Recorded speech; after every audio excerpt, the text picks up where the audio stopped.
Testing. 1, 2.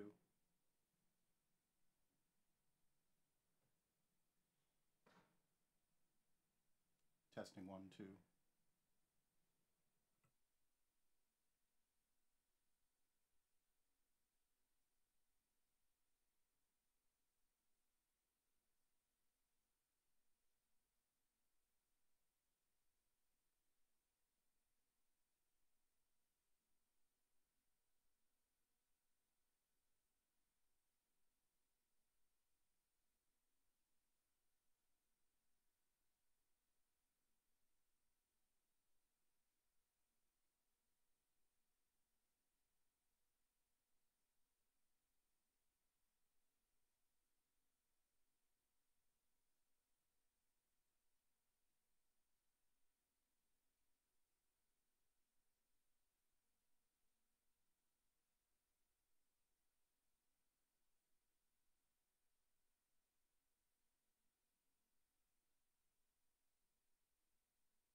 Test 1, 2, test.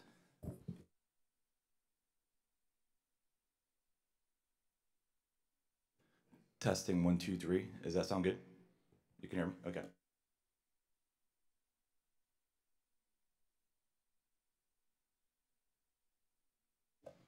Mic test 1, 2, 3. Test 1, 2. Testing 1, 2, 3. Can you hear me well? Okay.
This committee will come to order.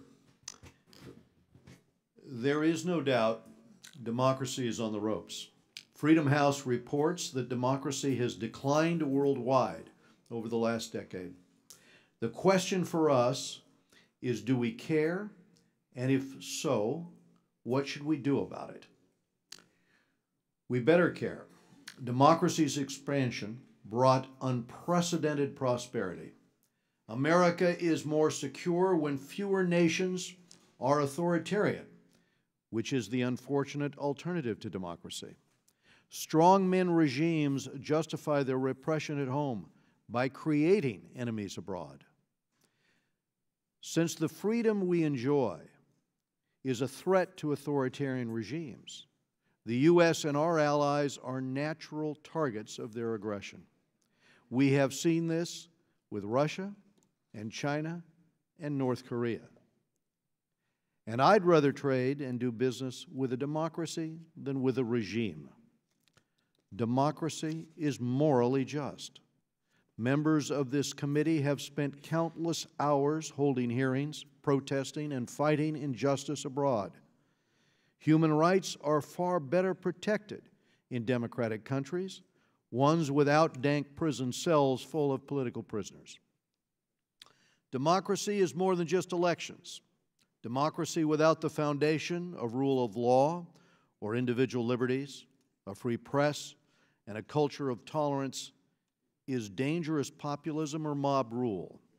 We've seen that in Burma, South Sudan, Gaza, and too many other places. Democratic values are universal. Of course, each country will develop democracy in different ways and at different pace. And we may have differences over how best to promote democracy in various countries, especially given our strategic interests. But we should always remember that, as Ronald Reagan noted in his 1982 Westminster speech, free elections are enshrined in the Universal Declaration of Human Rights. At home, we must maintain the decades-old bipartisan consensus that democracy is a core element of U.S. foreign policy.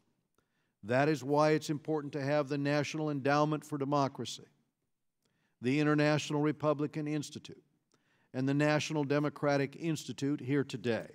And that's why it's important that Congress continues to adequately fund these institutions. Promoting democracy is not easy. There are many stresses, including destabilizing mass refugee flows and accelerating economic change. Mistakes have been made, but lessons have been learned. These include the need to promote women in building and supporting democracy. Compounding the challenge, authoritarian regimes such as Russia and China are aggressively attacking democracies across the globe, including attacking our own democracy. As one witness will note, these attacks are broad, political, economic, and they're cultural. Beijing is spending billions using the technology revolution to surveil its citizens at home while spreading propaganda abroad. I have seen Moscow's assault on its neighbors firsthand. We better wake up to this threat now. For years, our great nation has inspired countless individuals to seek freedom in their homelands.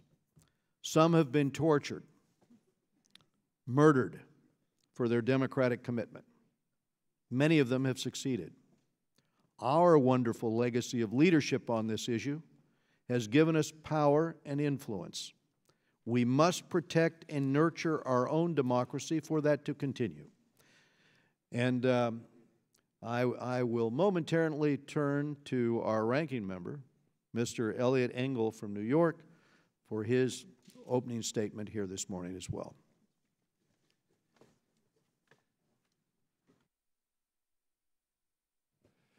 Thank you, Mr. Chairman, and to our witnesses, welcome.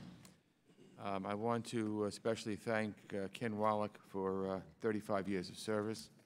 Congratulations on your retirement in September. Your organizations do incredible work promoting democracy around the world. making governments more accountable and responsive, and shining a light on abuses and corruption. It's such important work because around the world, democracy, unfortunately, is backsliding.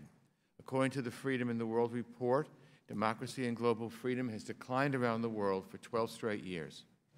In Africa, while we have seen a slight opening of political systems in Zimbabwe, Ethiopia, Gambia, and elsewhere, in Burundi, Rwanda, and the Republic of the Congo, the new normal has become constitutional coups, which is term-limited incumbents changing the rules so they can stay in power. When I was in Africa with the chairman, we tried to speak to the leadership about this, but of course they wouldn't speak with us because they knew what we were going to say.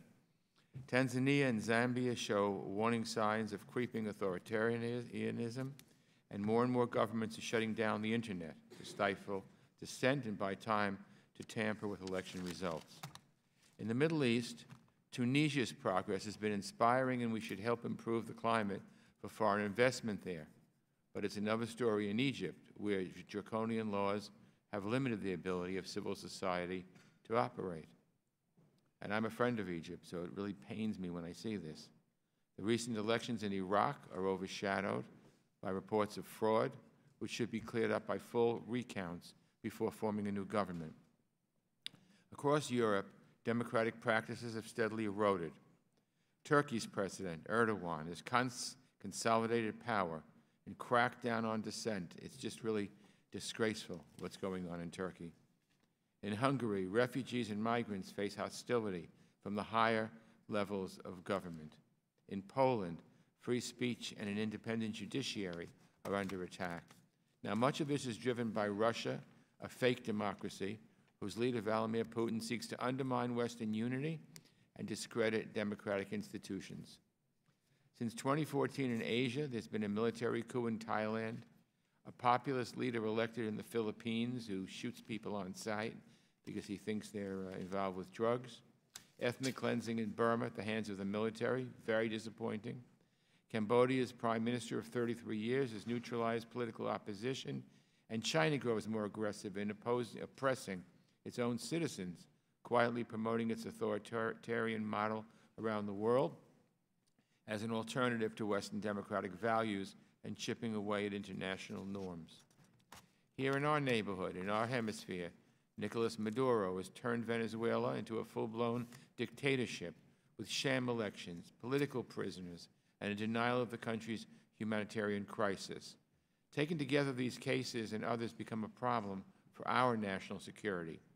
The United States wants to see vibrant democracies around the world, countries that share our values and priorities. Strong democracies make strong partners. When we collaborate with like-minded governments, we're better able to meet challenges, project stability, and drive prosperity. On the other hand, the greatest threats we face come from places where governments are closed off, where human rights aren't a priority, where ordinary citizens have less of a say in choosing their leaders. These are the places where vulnerable people are exploited and extremism is able to take root. So promoting democracy, helping to advance our democratic values around the world, the work that your three organizations do, as I say to the witnesses, should be at the center of our foreign policy. As I often say, it's the right thing to do because democracy helps people live fuller, freer lives, and it's also the smart thing to do because democracy is good for our security. That's why it's baffling that the administration has decided that democracy is no longer a foreign policy priority. The budgets the administration has sent us seek to slash investments in diplomacy and development by a third. So many of the efforts we make around the world to strengthen democracy would be hobbled if Congress went along with these draconian cuts. Thankfully, Congress did not. In Nicaragua, for example, 140 people have been killed in the last 2 months, primarily at the hands of President Ortega's thugs. The White House requests for democracy assistance in Nicaragua for next year, 0. The three organizations represented today all rely on federal grants to carry out their important work, not if the administration gets its way. The State Department even removed democracy from its mission statement. What does that say about American values and American leadership? And on issues like this, leadership starts at the top. Democracy isn't just under attack in distant places. The Economist's Democracy Index recently downgraded the United States to flawed democracy as opposed to a full democracy. Just yesterday, the President tweeted, quote, "Our country's biggest enemy is the fake news so easily promulgated by fools," unquote. Attacking a free press, the way I see it, is an attack on democracy. It's an attack on a fundamental right in this country. Our President has spoken glowingly of Vladimir Putin, Saddam Hussein, Erdogan, Duterte in the Philippines, Xi in China, and of course in Singapore. He had nothing but kind words for Kim Jong-un, a brutal dictator, a murderer who rules over the most repressive system in the world, all while attacking America's closest friends like Canada. So the world looks to us to set an example, to show leadership, to advance our interests in a way that respects the dignity and rights of all people. And right now, I don't believe we're sending the right message. So I look forward to hearing from our witnesses about how we can get back on track and revitalize democracy as part of our foreign policy. I thank you again, Mr. Chairman, and I yield back. Thank you, Mr. Engel. This morning, I'm pleased to welcome our distinguished guests here on the panel, including Mr. Carl Gershman, who has served as president of the National Endowment for Democracy since its founding in 1984. He's a longtime friend of this committee. He's respected worldwide for his work, especially in his efforts to help peaceably end the Cold War and transition countries from behind the Iron Curtain to democracy. And he's done this through non-governmental action. Before his time at NED, he was the senior counselor to the United States representative to the United Nations, where he worked on international human rights issues.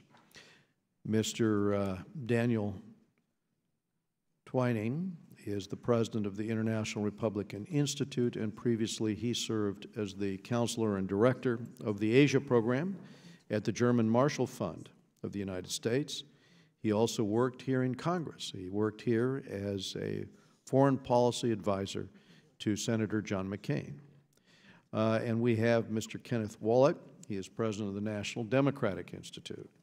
And he has co-edited the Middle East Policy Survey and written regularly on foreign affairs for the Los Angeles Times. We wish him well on his retirement, but we're going to miss his active expertise on so many issues. We appreciate all of you being here today, especially given the contributions the three of you have made. And without objection, the witnesses' full prepared statements will be made part of the record. Members here will have 5 legislative or calendar days to submit statements and questions and extraneous material for the record. So if you would, Mr. Gershman, please summarize your remarks, and after we hear from the panel, we'll go to our questions. Thank you, Mr. Chairman, and thank you for your long leadership and for your commitment to the cause of democracy throughout the world. We deeply appreciate it.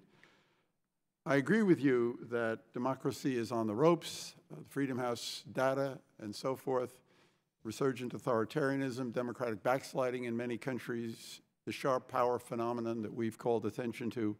But I want to devote myself this morning, if I may, to a more positive narrative, to take a look at something that I would call democratic resilience and also authoritarian vulnerability, and then what we can do practically to help. Because I think it would be a mistake to assume that the decline of democracy is inevitable or irreversible.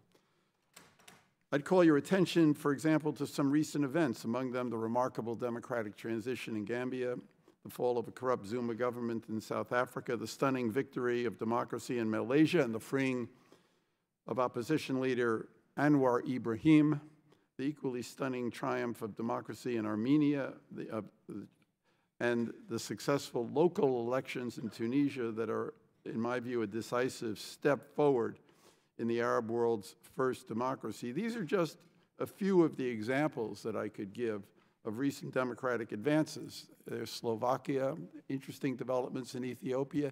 Even in a country like Uzbekistan, we can see some glimmerings of some opening.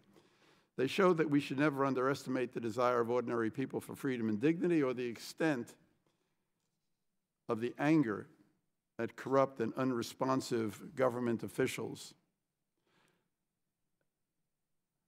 On the question of authoritarian vulnerability, the Islamic Republic of Iran, for example, is a failed system in my view, which was shown by the protests that swept over the country less than 6 months ago, and that will certainly recur. The Bolivarian dictatorship in Venezuela and the Ortega regime in Nicaragua are also, in my view, failed systems, not to mention the Cuban and North Korean dictatorships, as well as the stagnant Russian kleptocracy. China is projecting its military and economic power and threatening to spread its model of the totalitarian surveillance state. But while Xi's regime may claim performance legitimacy because of its economic growth, it lacks political legitimacy.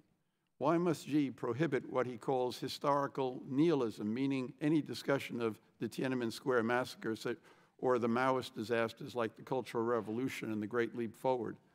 Why has it been necessary to eliminate a political dissident like Nobel laureate Liu Xiaobo, to arrest hundreds of human rights lawyers, suppress the Christian house church movement in China, and expunge the cultural and religious identity of Tibetan and Uyghur minorities? By stoking nationalism to fill the void left by the death of communist ideology, the regime just exposes its failure to develop values with broad appeal. Why, therefore, should we assume that the so-called China model will not also end up, as Reagan said in that Westminster address, on the ash heap of history? We must not underestimate the immense challenge of building and consolidating stable democracies, and Congressman Engel referred to that. Democracy is hard work, especially in countries that are poor and that have experienced violent conflict, and it takes time and a great deal of effort. That means the people who share our helping the people who share our democratic values and who want to build free societies governed by the rule of law is something we have to do. And so it is in that spirit that the NED and its institutes helps the kind of activists we honored last night, Mr. Chairman, and thank you for speaking at our event last night with the NED's Democracy Award, who are fighting to rescue the people of North Korea from enslavement. It's remarkable work that they do, in which we're supporting. It's why we've supported people like Cynthia Gabriel, one of the recipients of last year's Democracy Award, who led the effort to expose the massive corruption associated with the 1MDB scandal in Malaysia. Rafael Marques, another award recipient last year, who has led the fight against equally massive corruption in Angola and who is now on trial for allegedly insulting corrupt officials. Other examples include the support that NED has given in Ukraine to the Anti-Corruption Action Center that has tirelessly led the campaign for the establishment of an independent anti-corruption court. And I'm pleased to report that just last week, the Ukrainian parliament at long last approved legislation to create such a court. Another important victory just occurred in Afghanistan, where a daily newspaper that we support published an investigative report on the illegal issuance of diplomatic passports to Afghan strongmen, and the government immediately canceled over 4,000 such passports in Afghanistan. The last example is the nonpartisan training conducted by 4 NGOs in Tunisia of new candidates who participated in last month's local elections. Of the 235 individuals who were trained, 112 won seats, and 25 were at the heads of their electoral lists.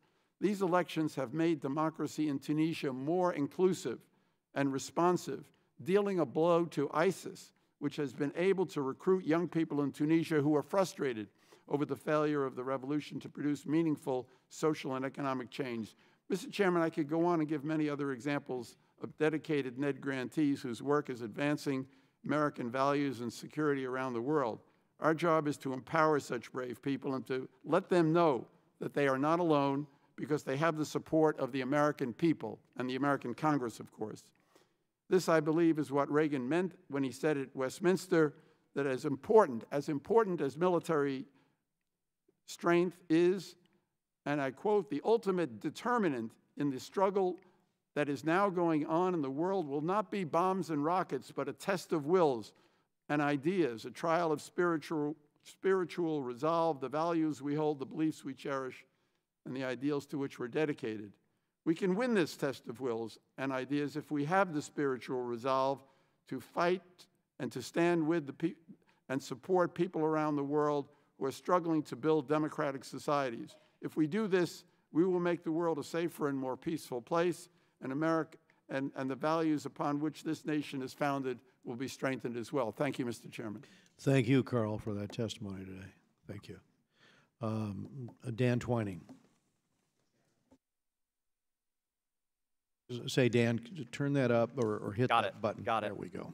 Thank you to all of you, the chairman, the ranking members, so many of you and so many in this body, for representing not only our country's interests out in the world, but the values that reinforce those interests. And I'd like to argue that those aren't separate things, but one and the same. Last month, IRI honored Jim Mattis and Nikki Haley at our annual Freedom Dinner. We appreciated Chairman Royce's participation, other members of this committee. Secretary Mattis shared an observation that speaks to the heart of why America supports democracy in the world. Here's what he said. I had many privileged glimpses into the human condition, but I've never once seen human beings flee the freedom of speech. I never saw families on the run from the free practice of religion in the public square. And as a young Marine, I never picked anyone out of a life raft on the ocean desperate to escape a free press. By nurturing democracies abroad, by sharing best practices in responsive, inclusive, and just governance, IRI prepares the soil for that flourishing. Now, Secretary Mattis is no one's idea of a starry-eyed idealist. His military experience led him to the conclusion that American power derives not just from our martial prowess, but from our democratic ideals. Dictators and extremists who deprive their people of basic rights inevitably create problems that endanger our security at home. I'd like to focus on the role of democracy assistance in managing 4 key threats to American security: violent extremism, uncontrolled mass migration, the Kremlin's hybrid warfare, and Chinese sharp power. First challenge is countering violent extremism. As the National Security Strategy points out, violent extremist groups, quote, thrive under conditions of state weakness and prey on the vulnerable as they accelerate the breakdown of rules to create havens from which to plan and launch attacks on the United States. And we can't simply fight our way out of this problem. Democracy assistance is a vital tool on the preventative side, helping create conditions in which populations vulnerable to recruitment by extremists have peaceful outlets to express grievances and hold a stake in their societies. We at IRI carry out this work around the world, from Nigeria to Indonesia to Bosnia. Our approach builds on public opinion research, leverages relations with political and civic actors. We really work to build local community resilience by directly engaging with vulnerable populations, particularly youth. Second challenge is uncontrolled mass migration. I'm afraid we're living through the biggest refugee crisis since World War II. Conflicts in the Middle East are destabilizing not only that region, but our core allies in Europe. Lawlessness in Latin America and Venezuela and Central America is producing migration, fueling transnational crime, including trafficking, human trafficking, and the drug trade, with desperate populations fleeing the breakdown of law and order in search of a decent life elsewhere. The fallout from uncontrolled mass migration for U.S. interests is enormous. I don't need to tell you. To address the drivers of this migration that so often washes up on American shores, IRI works with local and national governments, as well as civic groups in Central America, to strengthen the institutions that deliver citizens security, so that people are less likely to flee their countries and more likely to build successful societies there at home, in their own countries. The third challenge is the Kremlin's hybrid warfare. Russia and China are looking to export their authoritarian models to undermine U.S. leadership and alliances. In Europe, the Kremlin is deploying a sophisticated information warfare campaign to undermine democratic institutions, erode citizen trust in democracy, and wedge apart the transatlantic alliance. This form of warfare is particularly insidious, this political warfare, because it uses core features of democracy against us, exploiting our free media, manipulating false information, undermining confidence in electoral systems. IRI's Beacon Project is engaged in a big line of work to leverage our relationships with European political parties and civil society groups to track Russian misinformation, including in many local languages, and then to coordinate political responses to that. The fourth and final challenge is Chinese sharp power. The Chinese Communist Party uses sophisticated tactics to build political influence around the world. Their goal is to challenge and ultimately supplant America's global leadership. Their authoritarian political model and leveraging of vast economic resources pull smaller countries into China's orbit. These activities contribute to political corruption and state capture by China, risk the creation of an expansive, hostile sphere of influence that's inimical to American interests. Fragile democracies are most vulnerable. Helping U.S. partners build political resiliency to protect their own sovereignty, to stand on their own 2 feet and not be captured by a foreign authoritarian power is a vital U.S. interest, I would argue. And our work works with many countries to help protect them to prevent China suborning their democracies. I'd also just mention some other opportunities, anti-corruption programs that level the playing field for U.S. business in the world, programs on youth and women's empowerment, both to speak to rising generations, to include them in politics, and of course to get greater female leadership in politics to stabilize and build peace. I would just close with the thought that, we do face a really dangerous world. It's perhaps more complicated and dangerous than any time, including during the Cold War. I think it can be tempting to take refuge in a belief that democracy promotion somehow is a luxury we can't afford. But democracy assistance is not about making ourselves feel good. It's not just about doing the right thing. It's a way of advancing American interests and American influence in a contested world. So thank you all for your continued support for this vital work. Thanks, Dan. Ken? Chairman Royce, Ranking Member Engel, and members of the committee, I appreciate the opportunity on behalf of NDI to speak on democracy promotion efforts. Mr. Chairman, your leadership will be sorely missed, not only in the halls of Congress, but in many countries, particularly in Africa, where your voice and engagement has made a real difference. The notion that there should be a dichotomy between our moral preferences and our strategic interests is a false one. Our ultimate goal is a world that is secure, stable, humane, and safe, where the risk of war is minimal. Yet, the hotspots most likely to erupt in violence are often found in areas of the world that are non-democratic, places defined by the Defense Department as the arc of instability. These are places that experience ethnic conflict and civil war. They generate refugee flows across borders. They are places where terrorists are harbored and illegal drugs are produced. And in this interdependent world, what happens within borders of nations have regional and sometimes global impact. The 2018 National Security Strategy, the National Defense Strategy, the Worldwide Threat Assessment by the U.S. intelligence community all point to efforts by Russia and China to propagate their authoritarian models as a threat to our interests. A proper response calls for a democratic stimulus, not a retreat. And the best way to counter this new threat is not to confront it unilaterally, but to build stronger global alliances that support an alternative model based on transparent and accountable government. We have witnessed more than a decade of democratic recession. Autocrats have become more aggressive, and new fragile democracies are failing to deliver. Even more established democracies have been beset by political polarization and growing public discontent. Authoritarian regimes are using digital tools to advance their interests, including electoral espionage and the dissemination of disinformation to skew electoral outcomes, disrupt democratic discourse, discredit democratic institutions, and fuel ethnic and social divisions.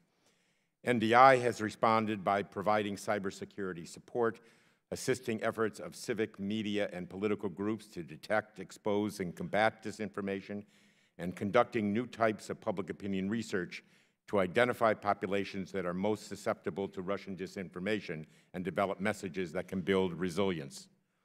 In cooperation with IRI and NED, NDI is helping to launch a new effort with democracy groups, civil society organizations, civic tech partners, political parties, and a global network of 4 million citizen election monitors to interact more regularly with the technology companies.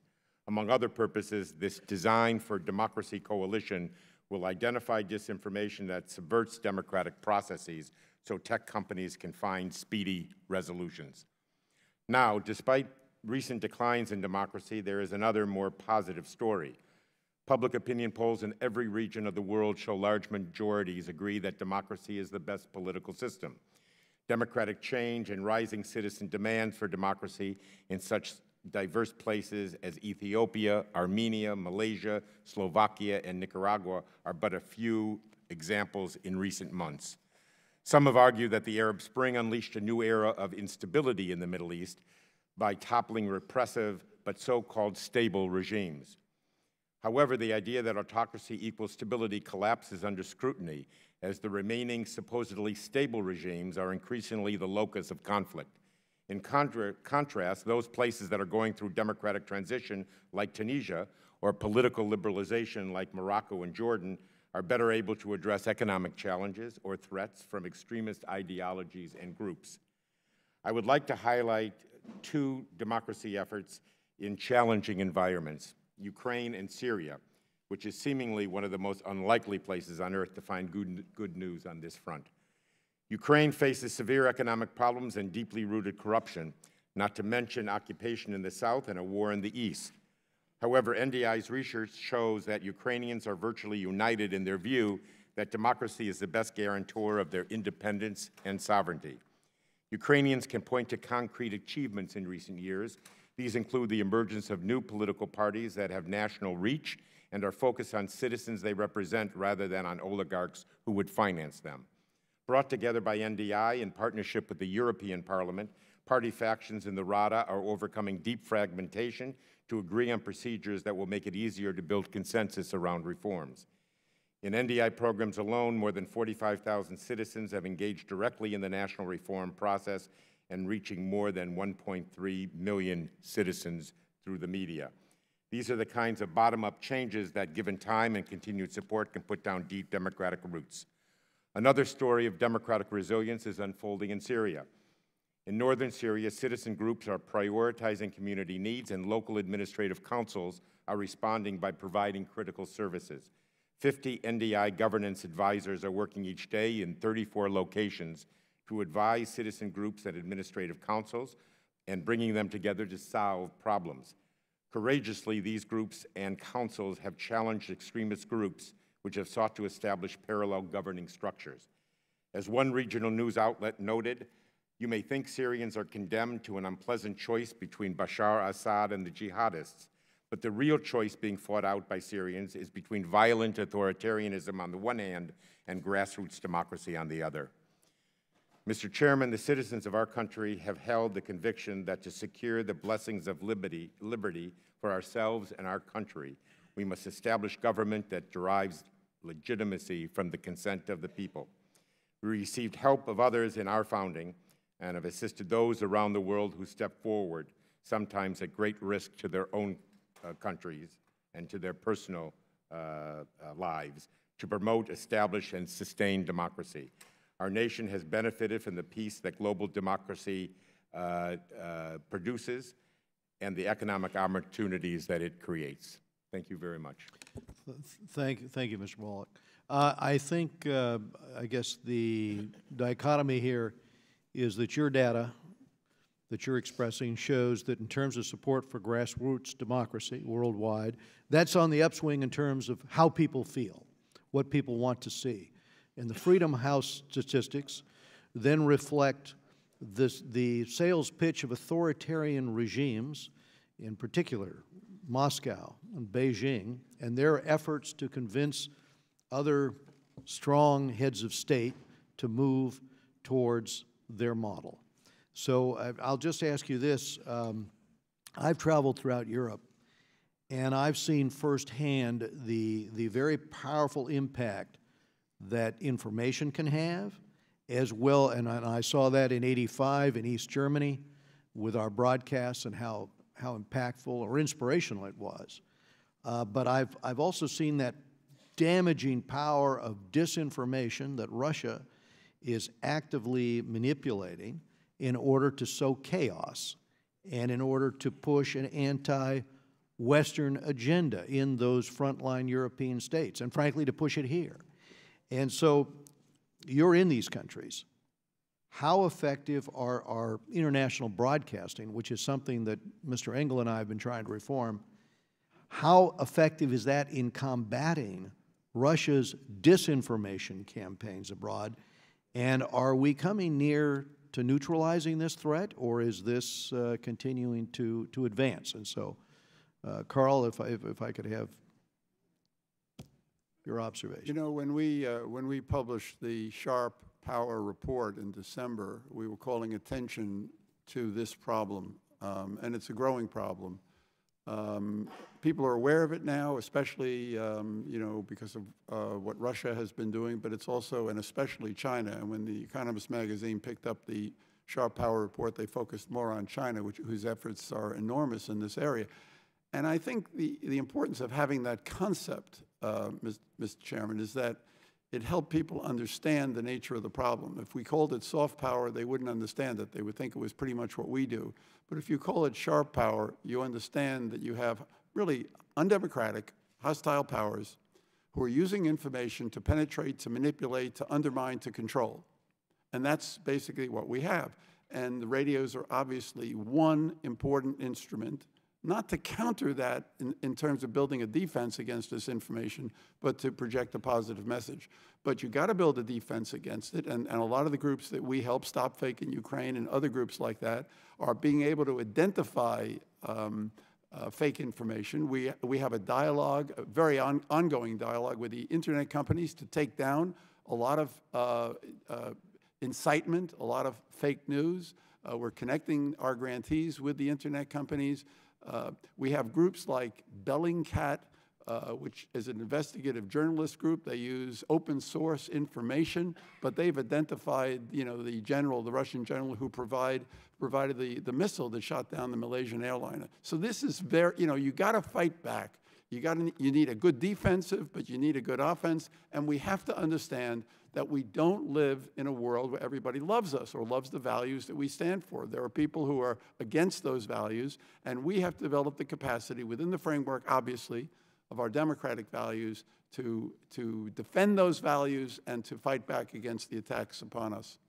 And Ken, what else could we be doing? And I've got to tell you, in terms of one of the disappointing things across much of the world is watching Beijing also sell this concept that rather than democracy or independent courts or bolstering civil society, you need a strong authoritarian model. The Russian cyber warfare is quite different than the Soviet Union's propaganda. The Soviet Union propaganda was that our tractor is better than your tractor. Nobody believed it. And what makes the Russian efforts so effective is they're playing on fertile territory. They're reinforcing preconceived notions that people have about their own political institutions. So first and foremost, the institutions of democratic governance, particularly in places like the Balkans and Eastern Europe, need to be shored up. There needs to be reform and modernization efforts, and this is one of the most effective ways to respond to the disinformation. Secondly, radio is extremely important, but this is a daily fight on the ground. To give a social media fight? Yes. To give you one example, the Democratic Party of Serbia, 2 weeks before the local elections, the Russians, presumably the Russians, had hacked their Facebook page, put horrible content on it. The hackers then contacted Facebook, told them to look at the site. Facebook immediately took down the Facebook page.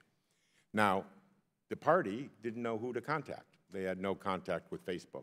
They were able to contact us. Our office in Silicon Valley managed to reach the Facebook executives. They immediately took it down.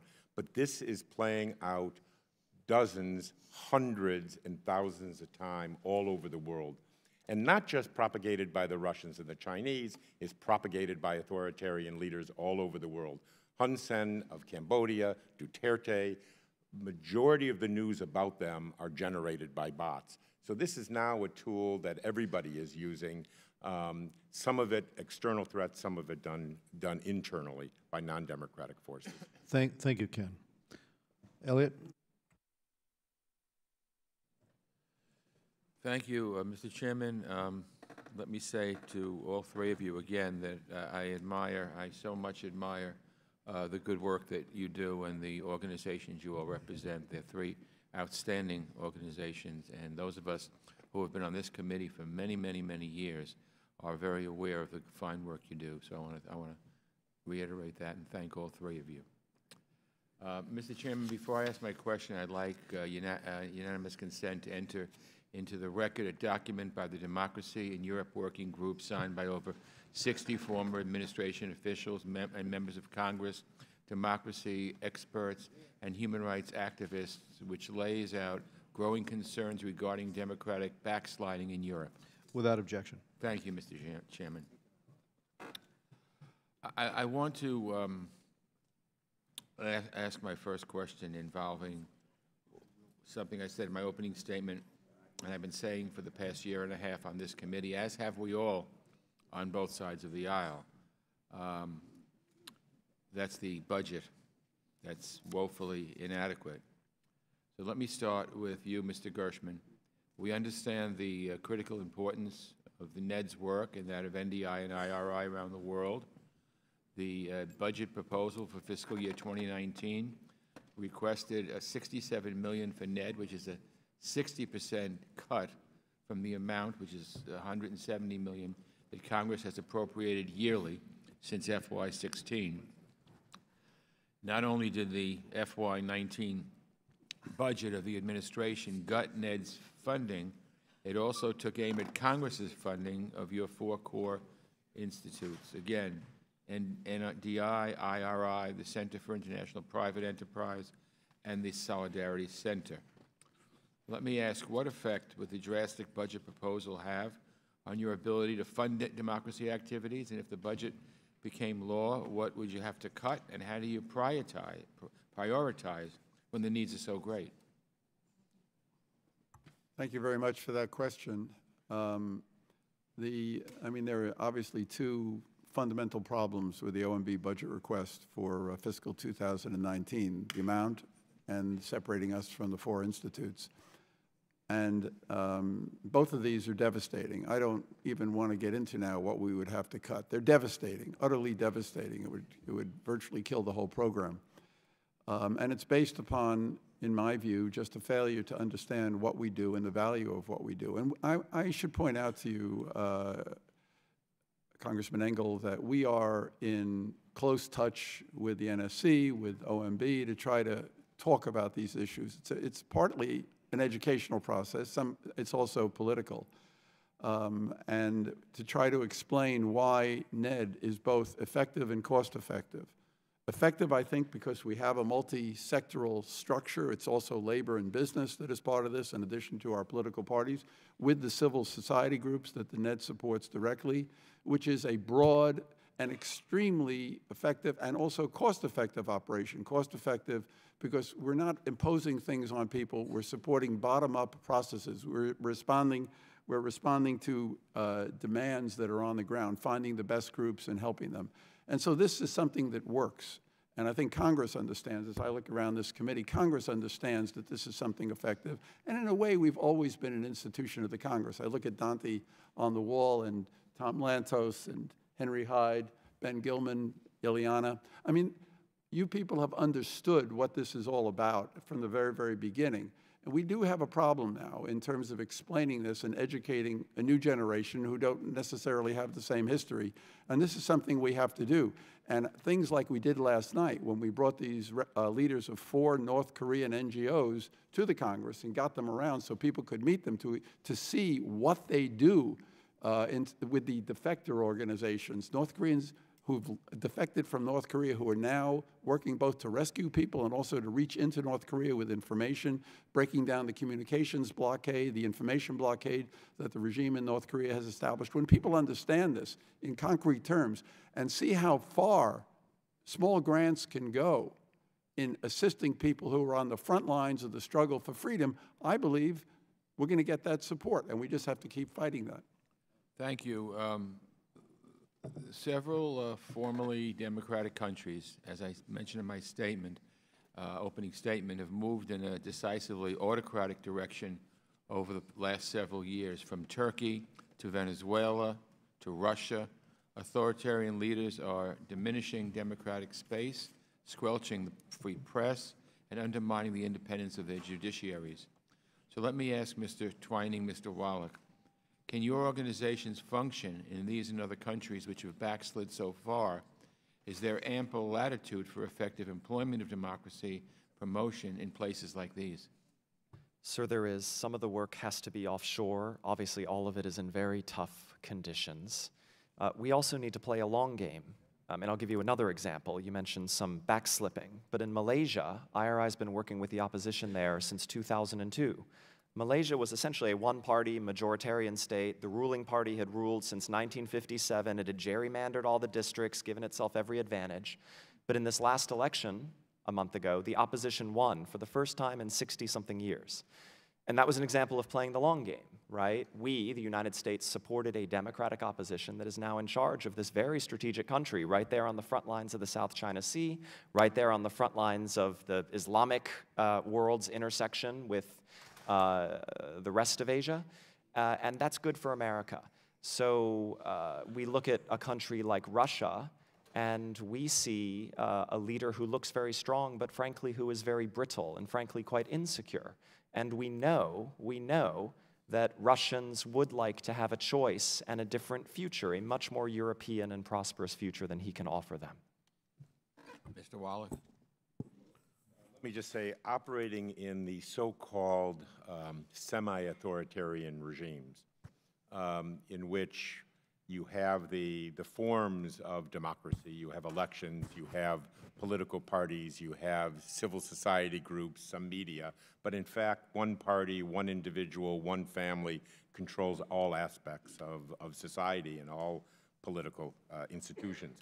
In many of these places, this is the most challenging environments to work, and what we do is we work in these environments with civil society, with political actors, and find reformist elements within the ruling elite and work with them. Sometimes, however, we become the canaries in the coal mine. When the governments want to crack down, fear any diffusion of political power, we become the victims of that, along with those on the ground, in places like Azerbaijan and places like Russia.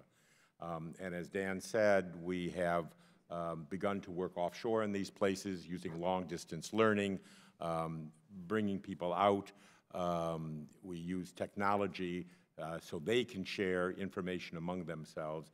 And sometimes in places like Belarus, you can reach more people this way too, where literally hundreds of thousands of people are being reached by these methods. But it's a challenge. But, you know, things change. You know, nothing is constant.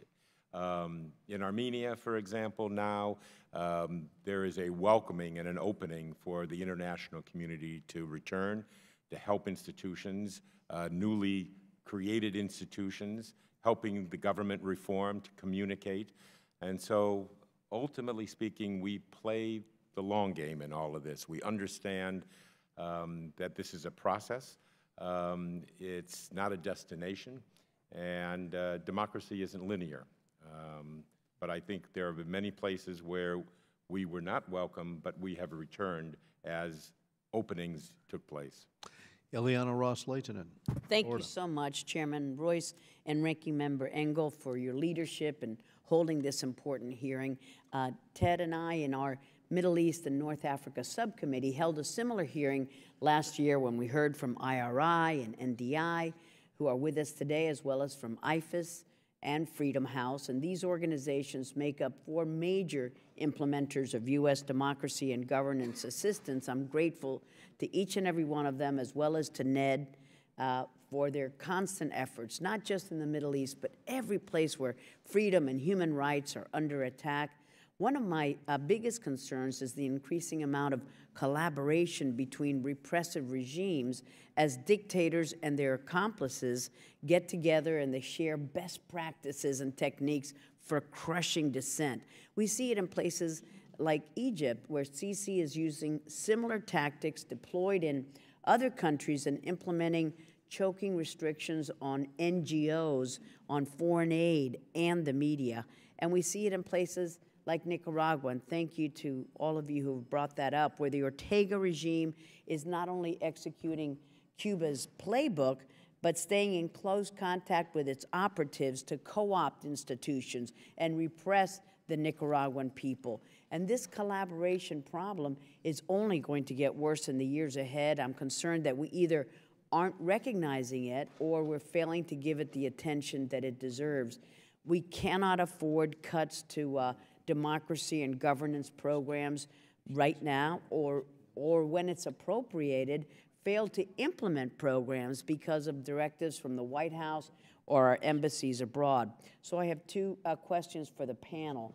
What can you tell us about our embassy in Lebanon's decision to cancel or refuse to renew U.S.-funded projects in the lead up to the election, and what impact do you think that had? And on Nicaragua, despite being designated for democracy, much of our aid ends up funding programs barely related to democracy and governance, if at all. What is your experience with U.S.-funded aid projects in Nicaragua, and how can we do better? Thank you, Mr. Chairman.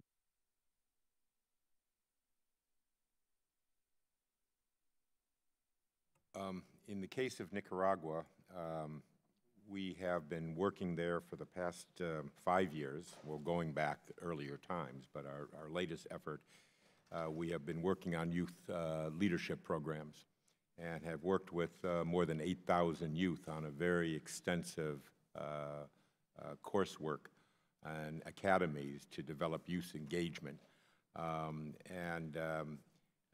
While obviously we are not training people to engage in revolutionary activities or regime change, obviously youth is playing a prominent role in the demonstrations that are taking place now.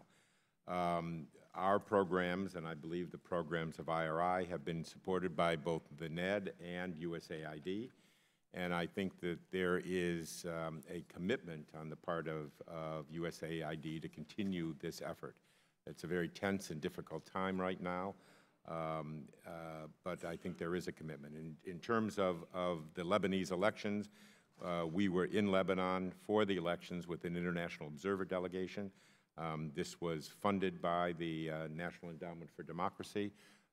Funding was not available by USAID, but the State Department and the embassy and the USAID mission were quite supportive of that effort when we were in country and the work that we did preceding the elections. So, Congresswoman, my predecessor, Mark Green, is running USAID. And Mark brings the insight, which I don't think is that surprising, but which apparently is an insight, that if you don't have some decent governance and some institutions, most U.S. foreign assistance is not spent well in those countries. All these academic studies have been done showing that most development assistance, when it goes to corrupt, kleptocratic, badly run countries, is wasted. It goes into elite pockets, et cetera, as you know. So another way to think about this democracy and governance work, whether it's in Nicaragua, whether it's in Lebanon, whether it's elsewhere, is that it basically offers you a real return on the other investments one is making in that country, that America is making in that country. And that if you don't have decent governance and some degree of democratic rule of law, you're not going to get very far with all your other efforts at engagement, whether they're military, whether they're business, et cetera. In Lebanon, I'll just say that another way to think about this work is there are lots of other foreign powers seeking to meddle and subvert and determine outcomes. We're not trying to determine outcomes. The work we're doing in the democracy community is to create a level playing field so that people's choice actually comes out in a vote or in a political process. But gosh, in Lebanon, you had the Saudis, you had the Iranians. I mean, you had all of these actors working to influence outcomes, and that's something Americans should reflect on, is we need a level playing field. I should just add one thing, and that is that Hugo Chavez once famously said that he was not the cause, he was the result. He was the result of failed political institutions in Venezuela. It wasn't that there were insufficient civil society organizations. The political parties, the legislature were seen as being out of touch and corrupt. And oftentimes when that happens and there is a crisis of confidence in political institutions, people either go to the streets or they vote for a populist leader who promises easy answers to very complex issues. And so the question in these places, and Venezuela used to be the teacher of democracy in the hemisphere. So the question becomes, how do these institutions reform and modernize, and not that they're going to be the most popular institutions in the country, but how do you avoid a crisis of confidence? How do you engage citizens? How do you promote women's political leadership, marginalized communities, youth engagement? All these things but give people a stake in this system, and that is the challenge for political institutions in every region of the world. We go to Mr. Brad Sherman, California. We'll go, he yields to Mr. Greg Meeks. Thank you, Mr. Chairman. First, I just am delighted to have these three gentlemen before us today. Congratulating Mr. Wolick on 35 years of great service to our country. I've been with NDI on various election monitoring missions and seen the great work that you've done. Mr. Twining, and I've known what IRI is doing, and I've seen what you're doing specifically in Colombia with African Colombians and working with the Bancada and making a difference in developing democracy there. And Mr. Gershom, I'm a former board member at NED, so I've seen firsthand the work that you and your dedication and the bipartisan board of NED collectively working together to try to make sure that we have a better world for all of us. So I thank all three of you and the organizations that you represent and have led for your work and your dedication to our country and to our world, because it is really, really, really needed, and I thank you very much. Unfortunately, I am concerned about today, and I know that you all have put the positive spin on it, which is what you do, because you're trying to make sure the world is better. But I think Congress has gotten it right. When I look at Congress and what they have put together as appropriations of $170 million for NED, but yet the administration's budget was $67 million, as Mr. Engel has talked about. That gives me grave concern. In fact, when I look at the fact that the current administration, the Trump budget, has slashed all democracy promotion funding by more than half, I see the State Department has been just about hollowed out, and we hope that Mr. Pompeo can bring back some of those individuals in the workforce. And then there's also proposed massive international affairs budget. Their budget is being cut. I think that the committee gets it. I know that the chairman of this committee gets it. I know that the ranking members and many others, we're going to work collectively together to make a difference because we understand the work that you do.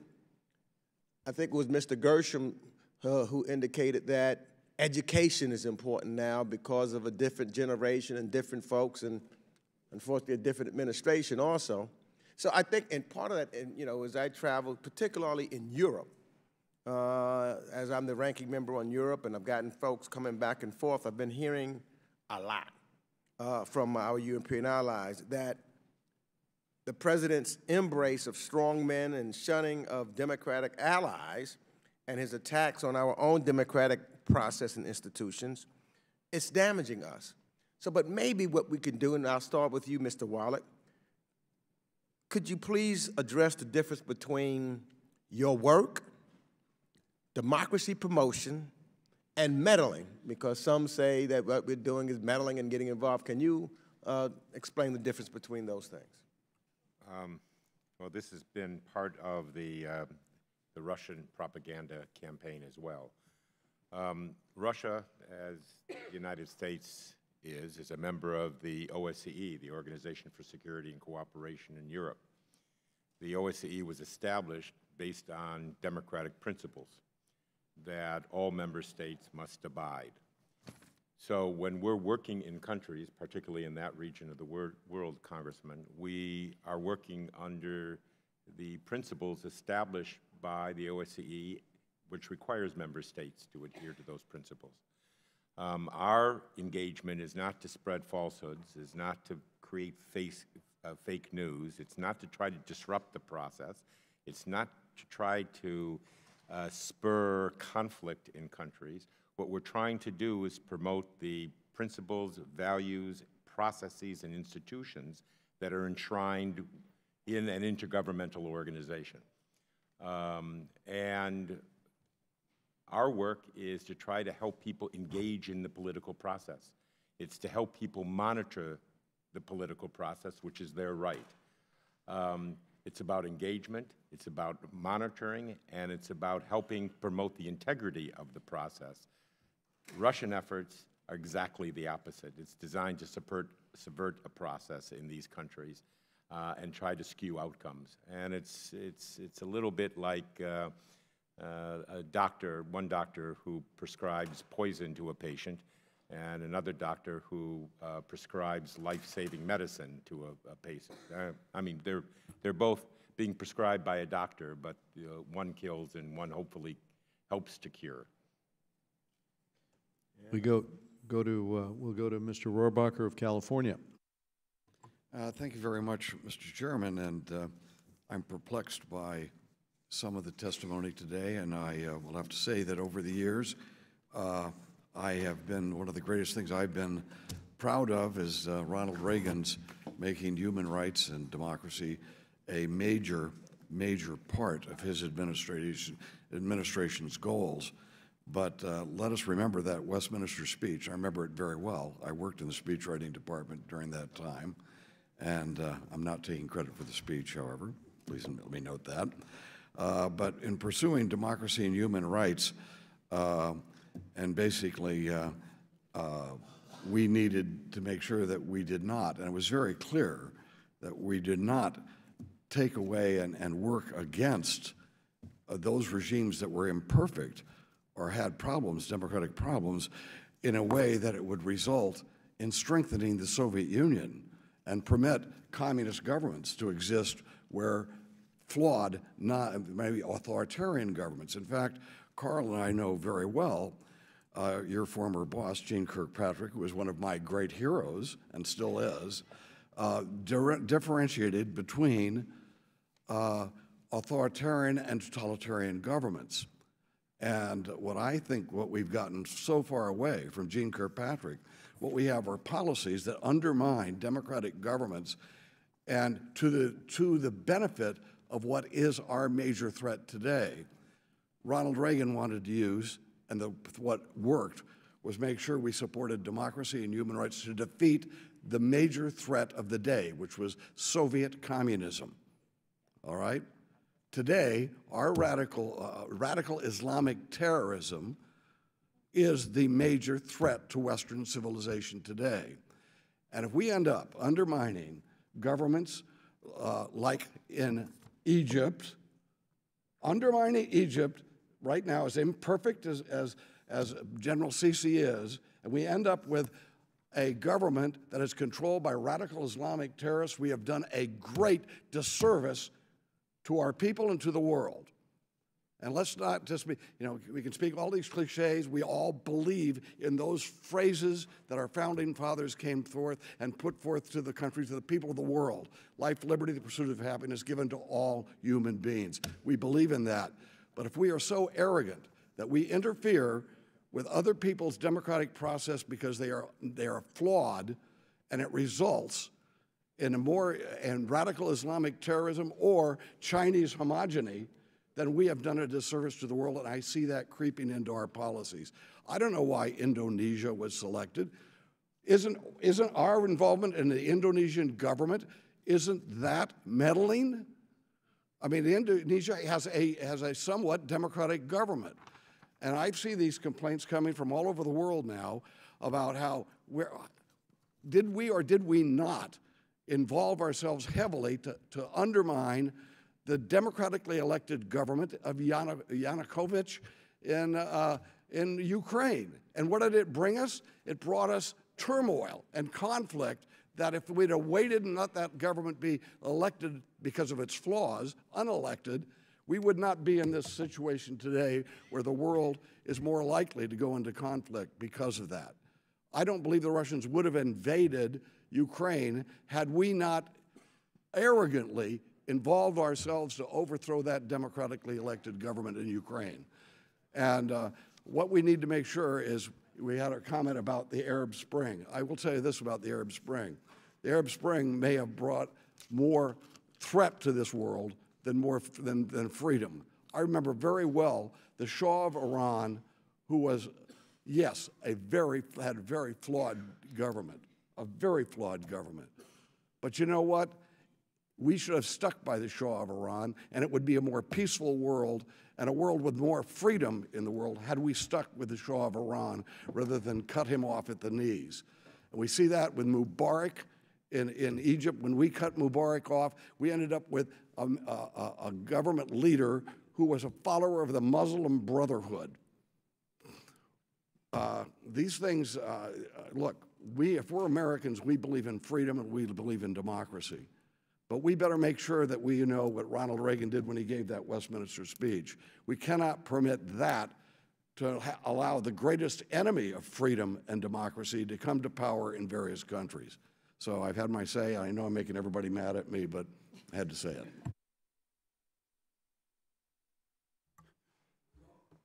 If the chairman will allow, you certainly will have any amount of time you want to read what I just said. I feel like, if I may, I could call you Data, and Ambassador Kirkpatrick will be Gene in this discussion, because this is a discussion among ourselves, and it's a long discussion. Gene Kirkpatrick wrote that article back in 1979, Dictatorships and Double Standards, where she made the distinction you're talking about. Different period now. And Gene, you know, was a member of the IRI board, very close friend when the NED was created, and she supported completely what we did. And I think she did because what we do is very pragmatic. You know, dictatorships and double standards is based upon the idea that maybe there are only two choices. And I think what NED does is it offers a third choice. And it offers a third choice by trying to work with whatever openings exist in authoritarian countries to move them toward democracy. And my great fear, Congressman, is that if that doesn't happen, they will become targets for anti-democratic elements. And I gave a talk, which I'd like to share with you recently, to the Potomac Institute on Democracy and Terrorism, where I think that, and I quote an Israeli scholar in that talk on terrorism, who says that the best way of fighting terrorism is through democracy. And there's a lot of evidence for that. And what I fear, and I spoke about this in the talk, is that the way Sisi is opposing the Muslim Brotherhood and the extremists is actually making the problem worse. In the prisons where ISIS and the Muslim Brotherhood are recruiting, it's making the problem worse. And the example I gave in contrast to what Egypt is doing is Tunisia. In January, we ran an article by 2 IRI people in the Journal of Democracy who were saying that because the revolution in Tunisia did not produce immediate economic benefits for the people, it became a fertile recruiting ground for ISIS, okay? And that was a problem. And I realize that these situations can become problems. But what Tunisia has done now, and I referred to this in my testimony, is it's both fighting terrorism and controlling terrorism. There have been no terrorist incidents in Tunisia in the last 3 years, but also to deepen and broaden and make more inclusive democracy.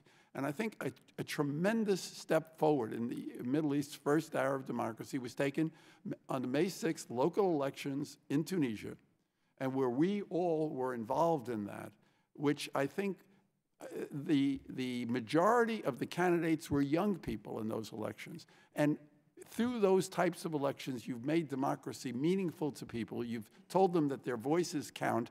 And I think that is the best way, ultimately, to fight terrorism. I don't disagree with you about the problem of terrorism, but you have to be smart in the way you fight it. And I think the best way to fight it is by deepening and broadening democracy wherever we can.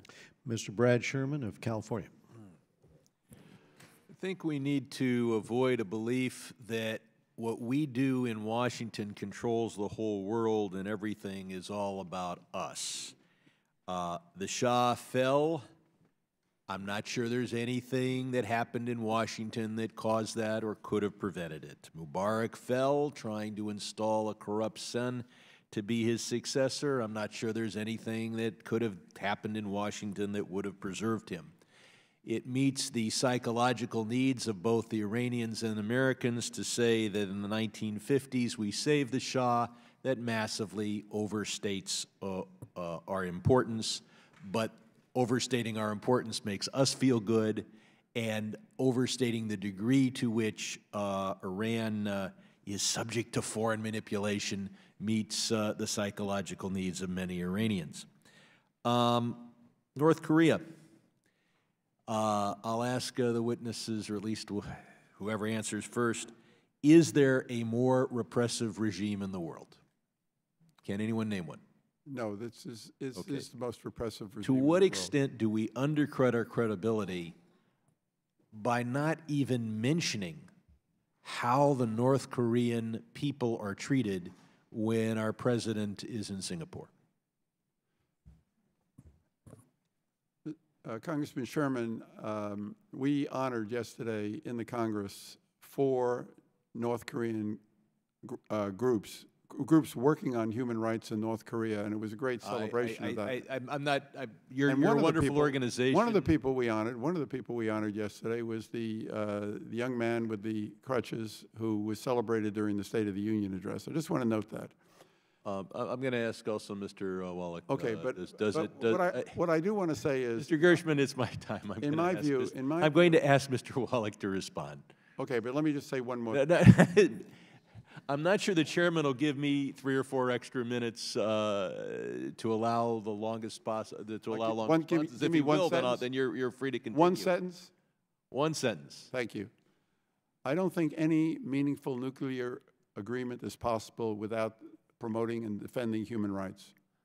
Mr. Wallach. I think that there has been a sea change in the United States over the last 35 years in terms of our diplomatic missions. I don't think there is an ambassador in any country that does not have democracy and human rights as part of his or her portfolio.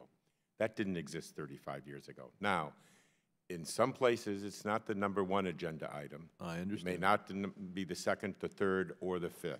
Mr. Wallach, I thank you for your comments, but my question was directed at what physically happened in Singapore. I realize the importance of human rights to the State Department in general. Congressman, all I'm saying is that these are organizations who believe. I'm not. The question wasn't about your 3 organizations. It was about the president and his entourage in Singapore. One thing I want to point out is that perhaps the most important thing America does for democracy around the world is to serve as a model for democracy. And nothing would undermine that more than if we fail to have a verifiable, audible paper trail for our own elections, which Congress has yet to fund. What happened in the year 2000 in Florida and looking at shads would be a minor thing compared to a year 2020 election in which we believe that perhaps a foreign entity or other skullduggery was capable of manipulating the electoral count, and that there was no way for us to audit it. I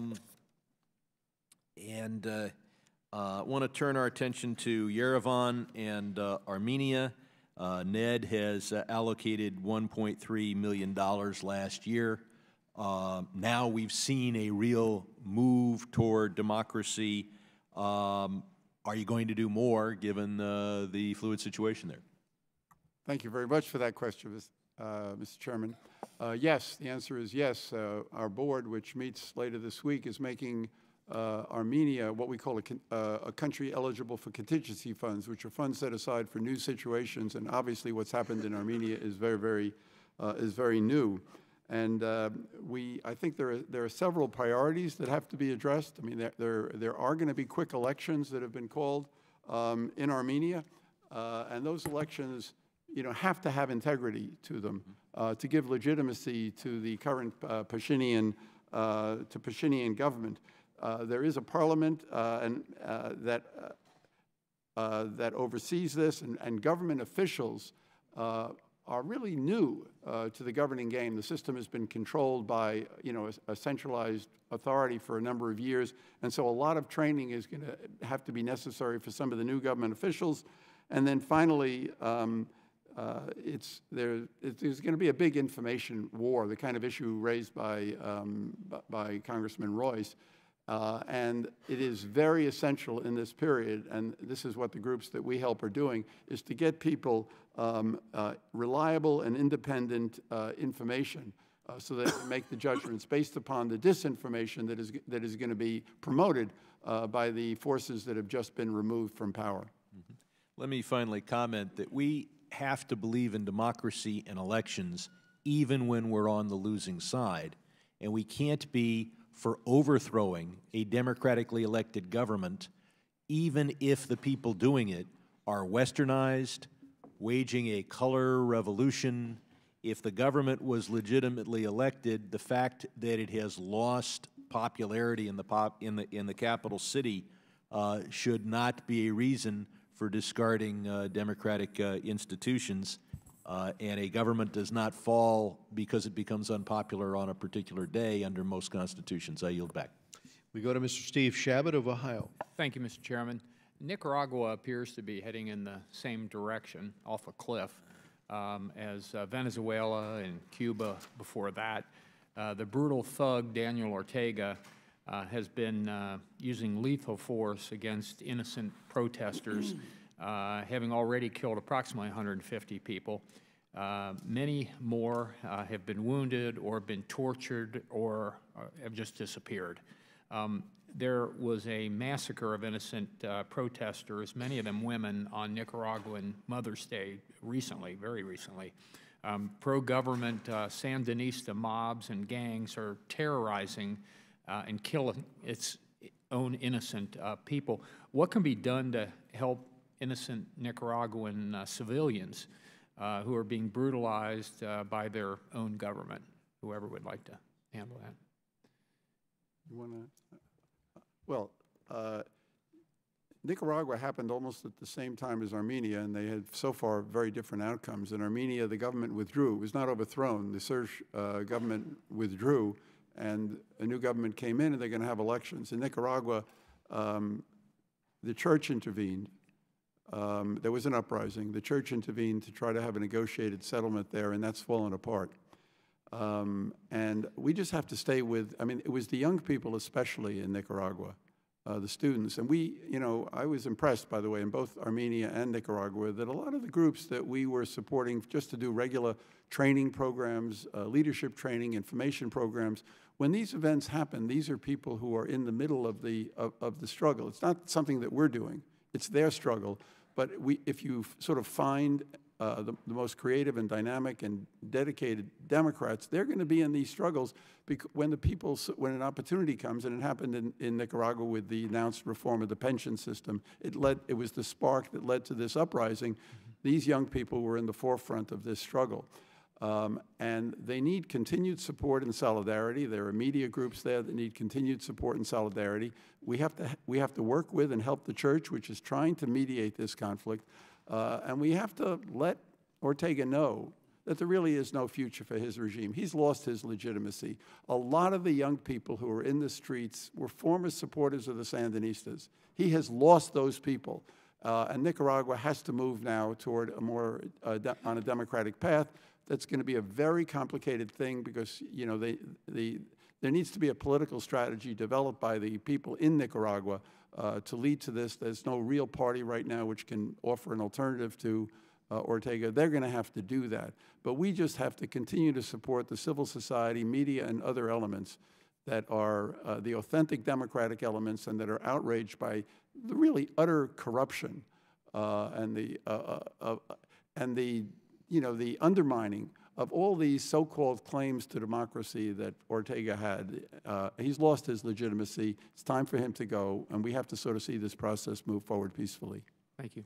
I'll move on to another issue. I introduced and the House passed the Protecting Girls' Access to Education Act, which would prioritize education, especially for girls who are particularly at risk around the world. In State Department programs. Could somebody touch on how, in your experience, promoting education among vulnerable populations helps to strengthen democratic institutions? Mr. Sir, Tony? I mean, we're not directly in the education business, but could I just pick up your point about girls and women, Yes. which is that really one of the single best variables for determining whether a country will have a successful democratic outcome in institutions is the role of women in political life. I mean, one of the pathologies of much of the Arab world is that women have been absent from political life in so many ways. Thank you. So, so much of our work in the democracy community revolves around trying to empower women And it's not just about kind of training and mechanics, it's about a mindset change that they do have an equal voice in their country's political life and future. Thank you. I have a little time left. I want to give you another question, Mr. Wallach, if I can, real quickly. Last year, Prime Minister Hun Sen expelled NDI from Cambodia. My Democratic colleague, Alan Lowenthal, and I are the Congressional Caucus co-chairman of the Cambodia Caucus, and we followed the situation very closely. There's little doubt that next month's elections are going to be a sham. So what do you think is our best response? Is there much hope for continuing to promote true democracy in Cambodia at this point? I think since the 1993 elections in Cambodia, it's been a series of coups in the country. The CPP did not accept the results, and Hun Sen did not accept the results of the 1993 elections and forced a coalition government despite losing that election. In 1997, there was another coup in which the opposition was exiled, and the latest actions by the government is the third coup since the UN UNTAG-run elections. What we can do right now is to keep, as Carl said, keep a lifeline to civil society organizations on the ground that are trying to engage as actively as they can under very difficult circumstances, and we can continue to provide a lifeline to a legitimate political party that most likely would have won the elections if it had been allowed to compete freely and fairly. And I think one of the reasons why the government went after them is their internal polls showed that they were going to lose the election. Thank you, Mayor. So I think we can keep a lifeline both to the leadership of the party, most of which is in exile, and also to the civic groups on the ground. Thank you. Thank you. And Mr. Shabbat, getting women more involved in the political sphere and in the economy is something we've been focused on with the hearings in this committee, and it's something we will continue to. Mr. Chairman, I'd just like to make one quick point. I think one of the best ways that you could address the issue of women's education and girls and women's enterprises is to get more women elected to leadership positions in political institutions. There's lots of research that shows when there's a critical mass of women in parliaments and in government, they will address those issues more effectively. And one of the things that NDI and IRI do is to try to help political parties, particularly in parliamentary systems, reform so women have greater leadership roles and are higher up on lists in parliamentary systems so they actually get represented in parliaments. And then what you see are changes to level the playing field for men and women in areas of education and business. Okay. We go to Mr. Ted Deutsch of Florida. Thanks very much, Mr. Chairman, and thanks to all of our witnesses for being here. The work that you do has never been more important than it is today. And Mr. Wallach, I would join my colleagues in thanking you for your dedication to promoting democracy and rule of law and governance and contributions you've made throughout a very distinguished career, and wish you all of the best in your retirement. There was a, well, actually, let me ask this question first. We had touched on Kim Jong-un. Could I just ask you to describe the nature of Kim's regime? I mean, this is a personalistic, dictatorship. It's a dynasty in the sense that he's the grandson of the Kim Il-sung who created the regime. There is, maybe the issue that has gotten most attention is the Kwan Lee So, which is the prison camp system, where there are now 120,000 prisoners. But as I said last night, in remarks I made at the award event for our grantees working on North Korea, I understand that reliably about 400,000 people have died in those prison camps. There was obviously also mass starvation in the 1990s. And I consider what's happening in North Korea today, Congressman Deutsch, an eroding totalitarian system. When we started our work in North Korea, there was a complete information blockade. There were no North Koreans who were able to get outside. There are now 31,000. The information blockade is broken down. One of the groups you're running, the Unification Media Group, is getting news in and getting news out. There is a market system now in North Korea because of the collapse of the state distribution system during the famine of the 1990s.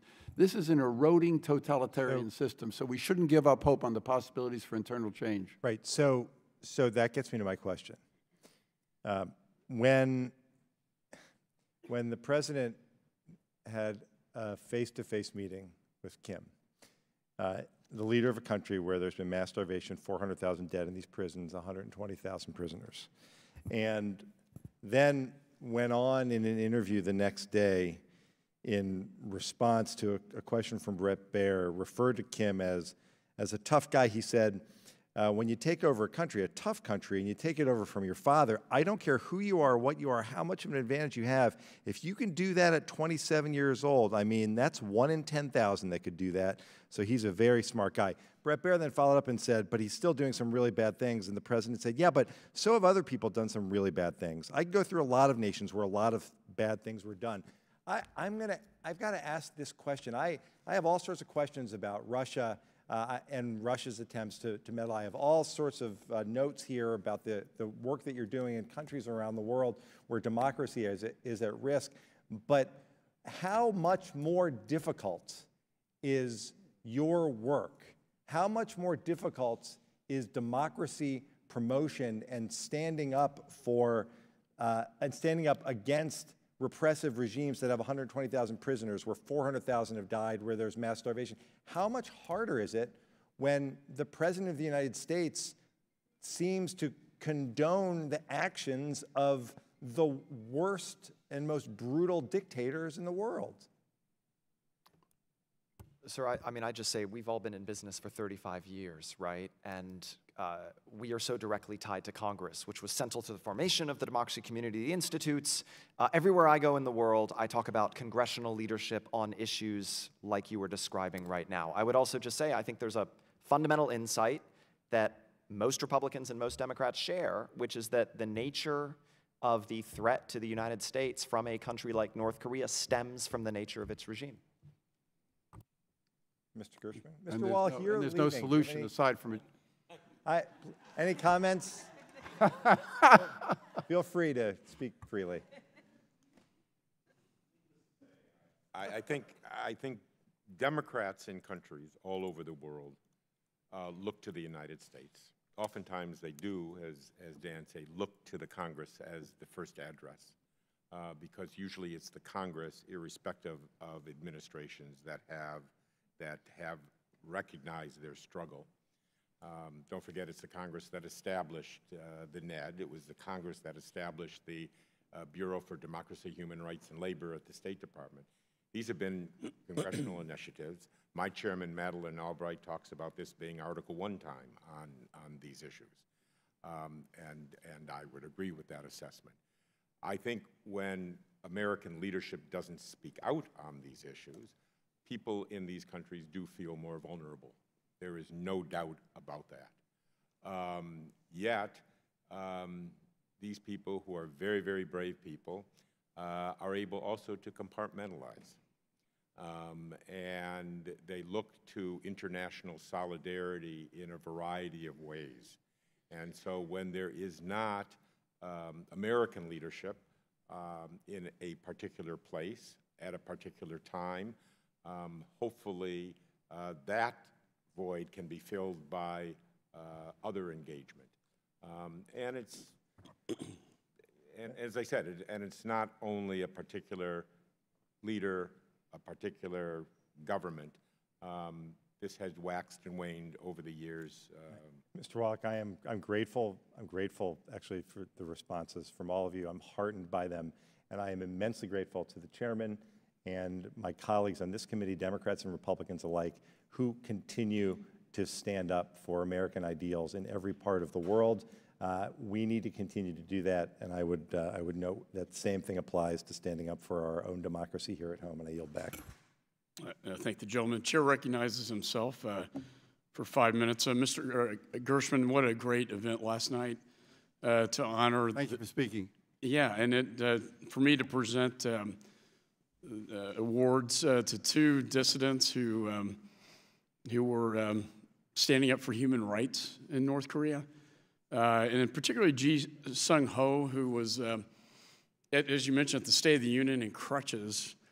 For me to be able to do that was just an incredible experience. And I want to thank all of you for your what you do for human rights. And I think you mentioned Reagan's speech at Westminster in 1982, where he said the march of freedom and democracy would leave Marxism and Leninism on the ash heap of history. I think he was right. But I want to focus on China. I could talk about Russia, and I could talk about, I've seen the rise and fall of ISIS under my tenure as chairman of Homeland Security, but now I see the rise of nation states being the bigger threats now, that being Russia, China, North Korea, and Iran. I had a briefing yesterday in a classified setting on ZTE and Huawei, and their efforts to conduct espionage in this country. I've also seen them in Sri Lanka, where they've burdened them with so much debt that they had to turn over a strategic port to the Chinese. We see the Chinese now in Djibouti for the first time. And we see them leveraging the continent of Africa into so much debt that they will be able to eventually take over these countries. They exploit them. They bring in their own workers. They don't even hire the host countries' workers, and they exploit their natural resources. And what is this one belt, one road policy? I just want to open this discussion up to the three of you on your perception of the threat of China and what the United States needs to do in response. Mr. Gershman. We talk about this all the time. I believe this is the most serious problem, the most serious threat our country faces today. I disagree with Congressman Rohrabacher. I think this is much, much more serious than the problem of terrorism. And it's something that I think our country is beginning to understand. In March, The Economist magazine had a cover story on China. And the bottom line of the cover story was, and this is a direct quote, "The West's 25-year bet on China has failed." The bet was that if China was brought into the World Trade Organization, was encouraged to grow economically, it would become a more liberal society and be part of the liberal world order. The exact opposite happened.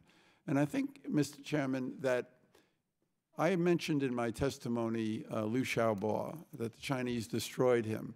In 2006, Liu Xiaobo, he's the Nobel laureate.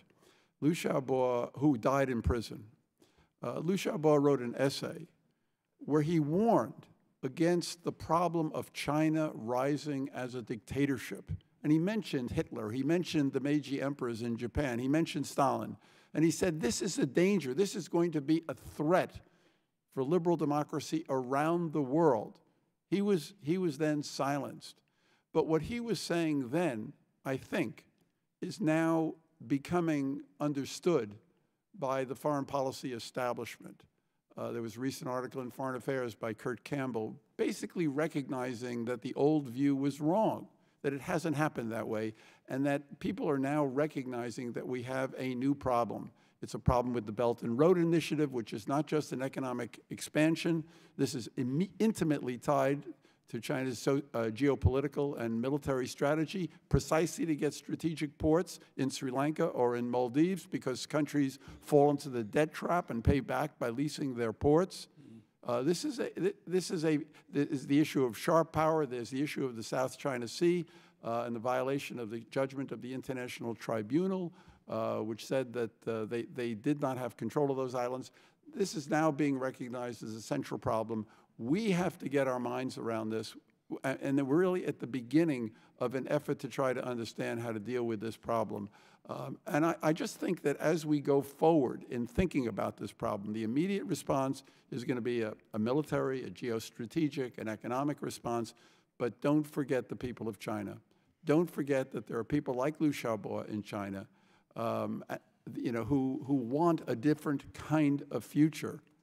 And, when you tighten the centralized power the way Xi Jinping has centralized power, there are going to be a lot of unhappy people. There are going to be splits. I mean, we have to not give up on the possibility for democratic change in China and keep finding ways to support them. I realize I'm a great optimist. I'm always looking at the positive side in North Korea, in every country. But I really deeply believe that this is possible. I also think, by the way, that we have to keep our eyes focused on the minorities issue. What's happening with the Uyghurs is almost, it's not physically genocidal, but they've got internment camps, re-education camps, where 1 million Uyghurs are now in those camps. There should be an outcry in the Muslim world against this. I was speaking with one of our Uyghur participants in last night's event about this. Can we get the Muslim world to protest against the repression of the Uyghurs? There's the Tibetan issue.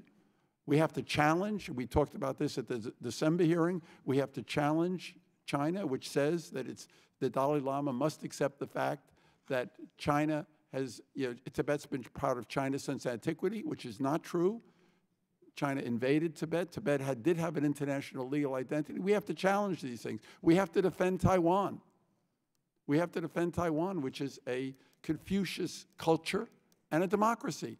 And China is very much aware of that. They would love to eliminate Taiwan or absorb Taiwan. We have to ensure that Taiwan can remain an independent democracy. We also have to defend Hong Kong. So we have to stand firm with the people who are in these struggles and not let them lose hope. Yeah, my time has expired, but I just want to close by saying, I remember reading bin Laden's writings. He projected exactly what their intentions were, and the Chinese, I agree with you, are now the bigger threat, and they have telegraphed that by 2025, they will be a world-dominating power, both militarily and economically, and I think the United States needs to wake up to that fact. Chair now recognizes Ms. Karen Bass from California. Thank you, Mr. Chair. And I want to welcome my colleagues from NED and IRI and NDI, and I'm a member of the NED board for my colleagues that are here on the committee. And I have to say the work that NED does around the world is really tremendous, and I had the honor recently of being at the World Movement for Democracy in Senegal, and meeting people from all around the world who are all committed to fighting for democracy was quite an honor. I wanted to ask each of you if you would talk about one challenge that is facing us in Africa that all of us are very, very concerned about, and that's the Democratic Republic of the Congo. That was supposed to have elections in 2016, and now is supposedly putting the elections off until December of this year. And I don't believe there's been any indication that Kabila has made any commitment not to run, and the deteriorating situation there in regard to democracy. And I wanted to know if you would each speak to the work of each of your entities within DRC, and then also what more do you think Congress can be doing?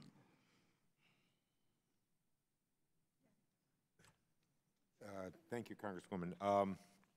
First of all, I just want to make one comment about the African continent, because when people talk about backsliding, people tend to ignore the changing face on the continent. Between 1960 and 1990, there were 4 African heads of state that stepped down voluntarily. And since 1990, that figure is over 50. Thank you. I appreciate you pointing that out, because we don't acknowledge when there's peaceful transitions of power, which happen frequently, as you've mentioned. And some of the fastest growing economies in the world are in places now that are new democracies on the African continent. In terms of the DRC, it is a mystery. Nobody knows what's going to happen. What we're trying to do is to work with political parties across the spectrum, trying to promote dialogue and preparations for what everybody expects, or everybody hopes, if not expects, in December. But the big question is going to be Kabila himself. I fear if he makes a decision to run, you're going to see massive social unrest in the country, which not only is going to affect the people of the DRC, but will have regional implications. And so the question is, how do you prepare now for a process with the assumption that he will make the right decision, really the only decision that he should make? And that's what we're all doing, working with civil society organizations to monitor the elections, helping the parties develop sort of the rules of the game for the election, support the election commission, and NDI, IRI, and IFES have been working in tandem, identifying what the needs are and then working on the ground and trying to respond to those needs. Thank you. Congresswoman, could I just add, I mean, that sums up some of our work, but there's a broader dynamic, which is that there are these African success stories. But we had an African leader say to us recently, the problem, you look at DRC, you look at South Sudan, these countries aren't just a problem for themselves. Right. They destabilize the entire refugee flows, illegal drugs, militias, everything, the whole human trafficking. And that when you think about the African integration agenda, when you think about 1 billion new people coming online in Africa in the next 30 years and what the economic potential of that is, versus the darker scenario, if those people don't have opportunity, if they are pushed to the political extremes, we have got to get these almost black holes right, that are destabilizing the entire continent. And it's a bigger job than any of us can do, but thank you for the focus on it. Sure. I just think that more people have died in the Congo over the last 20 years from conflict and the disease and violence associated with conflict than in any other country in the world. So this is a problem that has to be central to our attention. I would say only one other point. The opposition is going to come from grassroots citizen movements if there is not a free and fair election. Which NED supports. Just as we've seen in other countries like Burkina Faso, Senegal in 2012, where they had the uprising, the Yanamar uprising, and you have these citizen movements that are now all over Africa, and they are the leading force that I think is going to lead to change in the Congo. And a lot of the groups that we support, are trying to train and educate people in these citizen movements. And let me just say, Mr. Chair, before I move on, that we do have a bill, the bipartisan bill that we've been working on, that I do hope we have a markup on in this committee as soon as possible. And in walks our chair, Mr. Royce. Thank you. I yield back. Chair recognizes the gentleman from Florida, Mr. Yoho. Thank you, Mr. Chairman, and I appreciate you all sitting here, and I've had the opportunity to speak with most of you, and I've read your stuff over the years, and I really do appreciate the work you do in your organizations.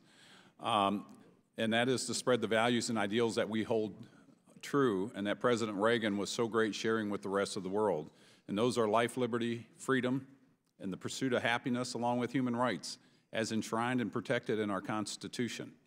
We have been attempting to perfect it over 200 years through much trials and tribulations, and yet we still don't have it right. So bear with me for a moment. As you know, the word democracy is used loosely around the world. We have a pretty good understanding here. A democracy is defined as majority rule or mob rule, and we have a constitutional republic, a republic that uses a democratic process where the majority of votes won in an electoral college system wins. And yes, some countries do have a majority rule by the votes that are cast by the electorate. So when we talk about spreading democracy around the world, I wonder if we're not spreading the wrong message. If one is to watch our news and you see the constant bashing of our political leaders all the way up to our president, and they receive it 24/7, or people in America are not happy with our many freedoms, do you see where it gives leaders in other countries pause and cast doubts to its citizens on fighting for what kind of a country they want or what form of government, like a democracy? Then a leader like Xi Jinping points to America and points out the flaws of democracies, or Chavez, Castro, or Maduro says they are a result of failed democracies, or any other authoritarian dictator or thug points to a democracy as a flawed form of government. Again, is there cause for people or leaders in a country to question what form of government they want? We believe it. We fought for it. We've had it for 200 years. As you all have said, democracy is on the ropes and it's being challenged. And I think of Muhammad Ali, talking about the old rope-a-dope in the boxing ring. It's something we've had to fight for, and it's something that we believe in, and we hold these values true. But today there is a paradigm shift going on around the world we have not seen since pre-World War II. And there are two dominant players today.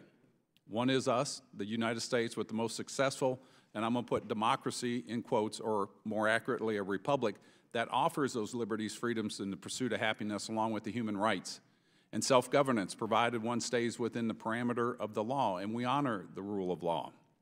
These are the rights guaranteed and protected by our Constitution.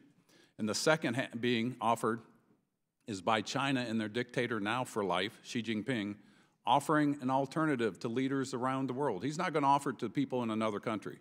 He's going to offer it to their leaders. Their form of socialism with Chinese characteristics, and as we all know, that's communism. Our form of government empowers the people. Empowered people reach their full potential. China empowers the government, where the people are suppressed for the benefit of the government. And so as we go around doing what you do, and I commend the work you do because it's vital, we have to, we can't back off of it. And no amount of money is going to fix it. You're not going to spread it everywhere in the world. But if you spread those ideals that President Reagan spoke about, those are innate in every human being on this planet. Those are the things that will win by empowering people to those ideals they know they have. And you can't do it there's not enough money in the world to do it. But if you empower those people by working through the NGOs and the things like you guys do, and find those leaders that are willing to tie into that, we'll win that every time. Because you cannot suppress people over and over again because they yearn to be free. And so knowing what we know, as we talked about earlier, we get asked a lot about North Korea. Yes, it's very dangerous and it's very serious, but it can be dealt with diplomatically, I truly believe. And we're on the road. You know, a job begun is half done. And the biggest threat we have is that challenge to the form of government that we see challenged today. And how do you think the best way we need to go about challenging what we see as a rising dragon out of the east? Mr. Gershom? Or Mr. Twining, you were ready there. I could be quick, because Carl got his shot on China, and I was hoping to get mine. So it's very interesting with China, because the Chinese used to bide their time, keep a low profile. That was the Deng Xiaoping advice. Xi Jinping has come out and said, actually, China can be a model for you, other countries. Right. And it's the whole suite that if you're a strong man in another country, it's very attractive. It's not just the money. It's not just the one-party system or one-man system. It's the surveillance architecture, this Orwellian total surveillance state they're building with artificial intelligence and facial recognition and all this stuff. It's very attractive, as you say, not to people, but to leaders. So, I mean, I think first response is we got to stick with this. Gosh, if there was ever a bad time for America to cede the field, this is a bad time to cede the democracy field to other countries who have very malign intentions. That's one. Two, your fundamental insight, which put another way is that the thing about China and also Putin, they are fundamentally most afraid of their own people. They are. Right? We're not. We have a system that is very responsive, totally responsive to our publics, and we have regular elections to monitor that. These leaders, their strategic Achilles heel is fear of their own publics. That's and I exactly think we right. should think about the old Reagan message of exploiting that a little. I would like to get everybody's comment, but I'm out of time with respect to everybody else. Thank you. So we're going to go to Bill Keating of Massachusetts. Thank you, Mr. Chairman. Just want to follow up a little bit on Mr. Deutsch's question a little bit. And I mean this, and I know you want to get away from partisan kind of issues, but sometimes you can't. You know, one of our goals when we go to countries and we are representing the United States of America, you know, we're proponents in our own rights as members of Congress on issues like freedom of the press, rule of law, freedom of religion, free elections. But honestly, not so much in public conversations, but privately, we get thrown back at our face. You know, freedom of the press, well, what about fake news? What about, you know, business attacks at networks, undermining that from the business concern, which the President has done? What about rule of law issues where there's partisan attacks on enforcement agencies like the FBI, or attacks on the judiciary based on the family history and nationality of one of the judges? You know, freedom of religion on exclusionary orders, or freedom of elections from statements that 5 million people in our country are voting illegally, or congratulating Putin on his election, or even recently the German ambassador, you know, putting his hands on the scales, saying that he hopes in Europe that there's more conservative winning in the elections, to paraphrase him loosely. So those are the issues. It's hard for us to do that. Any suggestions? I'll just make perhaps one point in this. And there is an issue, too, even though we're NGOs, we are operating on U.S. government money, too. And so there is a understandable, I think, reluctance to get involved in critiquing the administration's foreign policy. Okay, maybe this. Forget what I just said and pretend it's a hypothetical. But I will tell you that overseas, what people admire most about the United States is not a single individual. It happens to be the institutions of this country. There are many people in many places who would say, we aspire to have your problems. Because if our leader says something, we do not have the option to turn on television and hear that leader criticized in mainstream media. We don't see the courts operating to create some check on the executive. We don't see Congress with the Article 1 powers, the right to subpoena, the right to control the budgets that can provide another check. We don't see civil society in a way that can deal with these issues. So I think there's an understanding that there are problems politically. There are problems in this country. There are problems in lots of other traditional democracies. And the sense of people in these countries that the traditional systems are not responding to their needs. Thank you. If I could just interrupt for a second. Thank you for taking a stab at that. I would say this, too. Often I preface statements to other countries where we might be a little critical of the way they're operating. I say, you got to understand our country. We criticize ourselves. I said, so what I'm doing and what we're doing here, that's us. That's part of our DNA.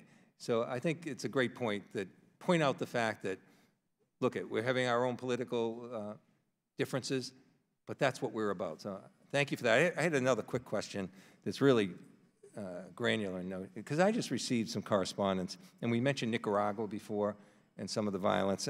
You know, I had a disturbing communication sent to me with the threats on some Jesuit priests and the clergy that are there. You know, they're outspoken in many of their doctrines. And there was a Father, Jose Alberto Idiaquez, who's a rector there in Central America University in Nicaragua. He's an educator there. But his life has been threatened. Can we do anything as a country to try and deal with those issues where, you know, even educational heads, religious heads are just speaking up and their lives are being threatened? Is there something we can do in the U.S. to try and help in that regard at all? Any suggestions based on your experience? You know, throughout the world, we're in countries where the people that we work with are being threatened, being killed, and we do everything we can in terms of, Congresswoman Bass mentioned the World Movement for Democracy, and we have an alert system where we put out alerts which go around the world, and we can do that. I mean, the government presumably has tried to provide training for security services, but you have a corrupt government in Nicaragua, which is actually part of the problem, not part of the solution. You've got to press, you know, ultimately you've got to press for political change there, because the this system is responsible for killing a lot of dissidents and organizing these turbas against young people who are, you know, have their own legitimate criticisms of the government. And I just think we have to, you know, we have to mobilize both through official channels, our government, the international community, but also then the private human rights organizations to put pressure on Nicaragua so Ortega realizes he can't get away with this. And then we have to continue to support the people inside Nicaragua who are fighting for a better way of doing of governing themselves. Okay, my time has expired. I'll thank you. I'll forward some of this information. I would just say publicity under these circumstances is the best thing. Whether it's the OAS, the Human Rights Commission within the OAS, whether it's members of Congress, whether it's human rights organizations around the world, that has been not an anecdote, but it provides a degree of protection. As you may gather, that's why I mentioned it. But thank you so much, Mr. Chairman. Thank you. Thank you, Bill. We go to Mr. Ted Poe of Texas. Thank you, Mr. Chairman. and I wanted to pat my foot and say amen to my friend, Mr. Keating from Massachusetts, and his comments and his questions. I want to cover 3 subjects in 5 minutes, so make your answers brief. So if I ask you the time, don't tell me how to make a watch, if you can appreciate it, because y'all have a lot of wisdom here. Globally, what do you personally see is the #1 entity that is a threat to democracy worldwide? Is it China? Is it Russia? Is it North Korea? Is it ISIS? Is it Iran? Pick one. Pick the one you think is the threat. China. China. Ms. Twining? China. Mr. Wallach? Russia. Russia and China. Okay. Turkey. It seems to me Turkey is moving away from democratic principles at a rapid rate. Everything from Erdogan's security guard coming to the United States and beating up a bunch of Americans and then fleeing the country, and Erdogan never, I think, took responsibility for that. And some of the things internally that are happening to what I see democracy in Turkey. What can we do to help Turkey move back toward a democratic state? Any one of you want to tackle that? Then I have one more question. Well, look, they've got elections coming up in less than 2 weeks, June 24th, and those elections could go to a second round. That's very, very important. And you know, we should hope that insist that these elections are free and fair, and that there's a fair count there, even though the media situation is not fair.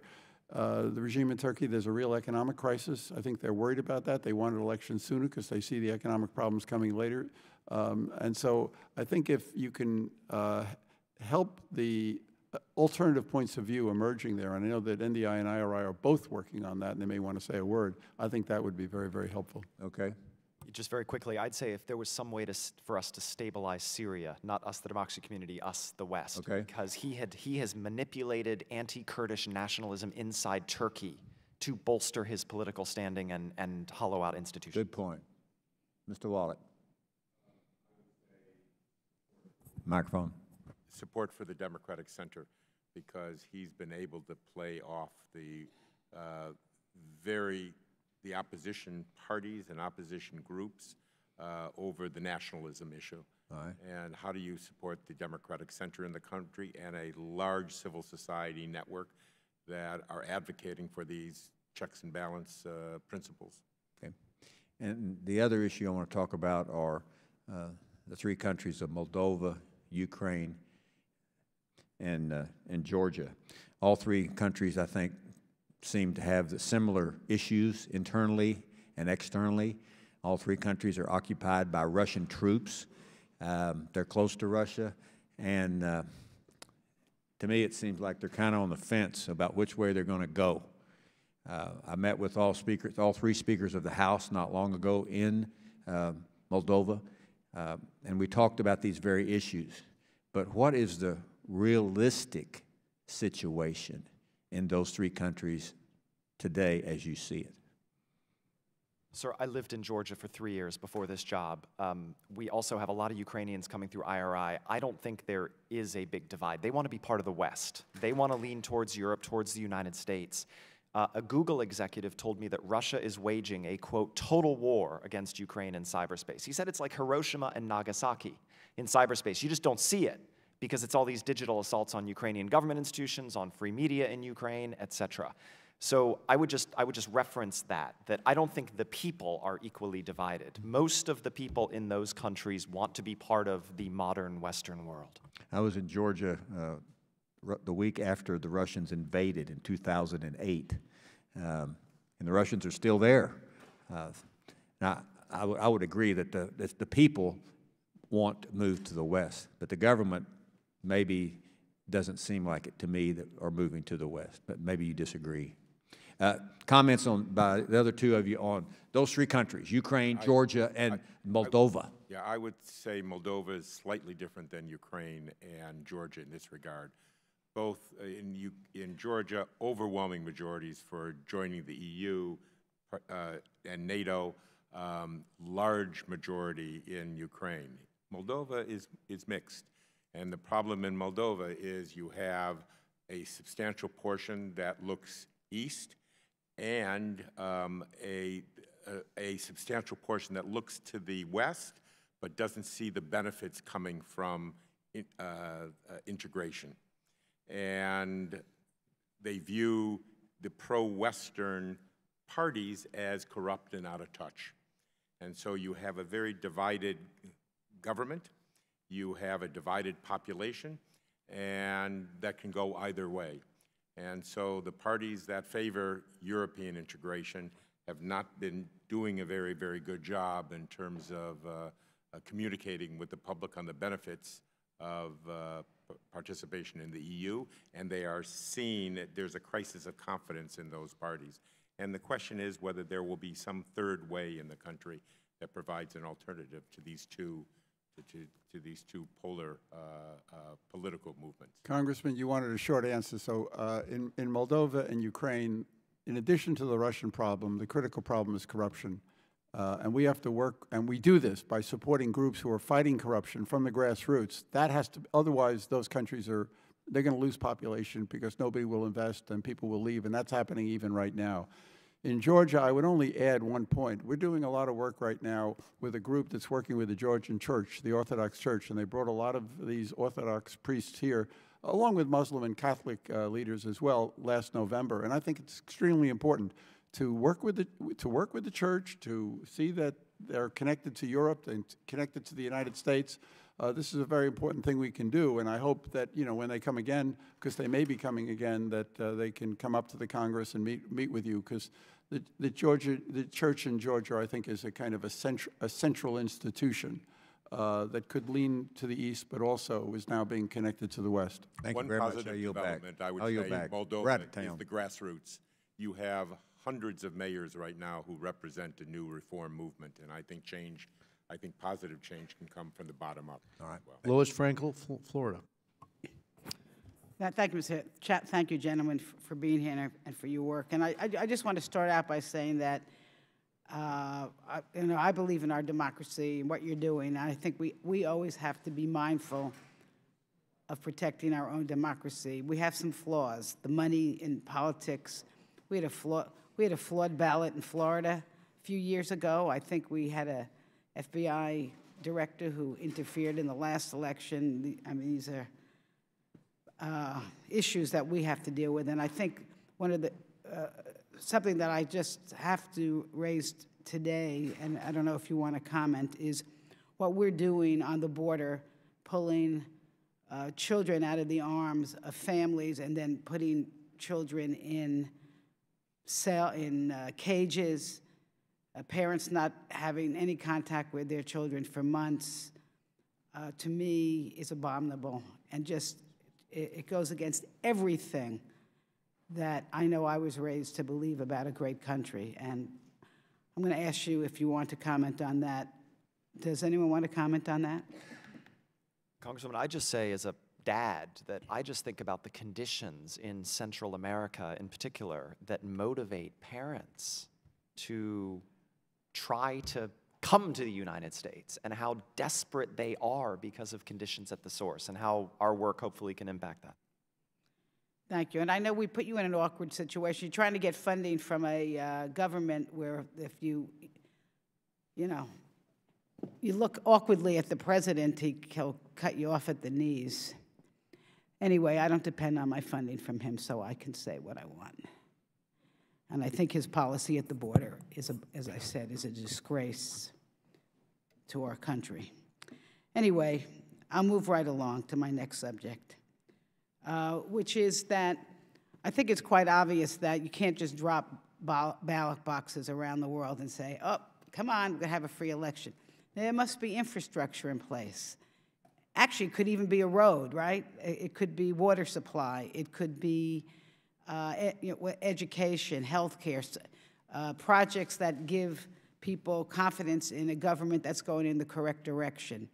And what I'd like to hear, if you could, is comment on the importance of us having I would say a global policy that again cuts to the State Department, where you cut USAID or money to NGOs that help provide the infrastructure to democracy, it's related to what you are fighting for. This is bread and butter of what we do, of course. I would just add, agreeing with what you just said, the issue of free media, which is being of critical importance. People are in a demanding mood. You know, they want to put food on their table, and they want the right to have a political voice in a country. And they're not going to give up either one.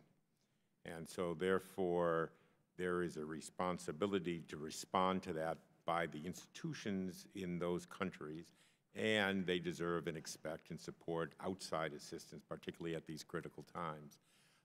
You know, people talk about sequencing, that somehow people have to have a certain level of education, or the society has to build a middle class before they can have fundamental political and human rights. That's really not the case. I mean, people demand both, and we have to respond to both of those desires on the part of people, and they both reinforce each other. One more point I'd like to make, because I'm going to run out of time. I think one or two of you, I think maybe it was Mr. Wallach, you gave what I believe was a very good presentation, part of your presentation on the role of women and the importance of empowering women to have democracy.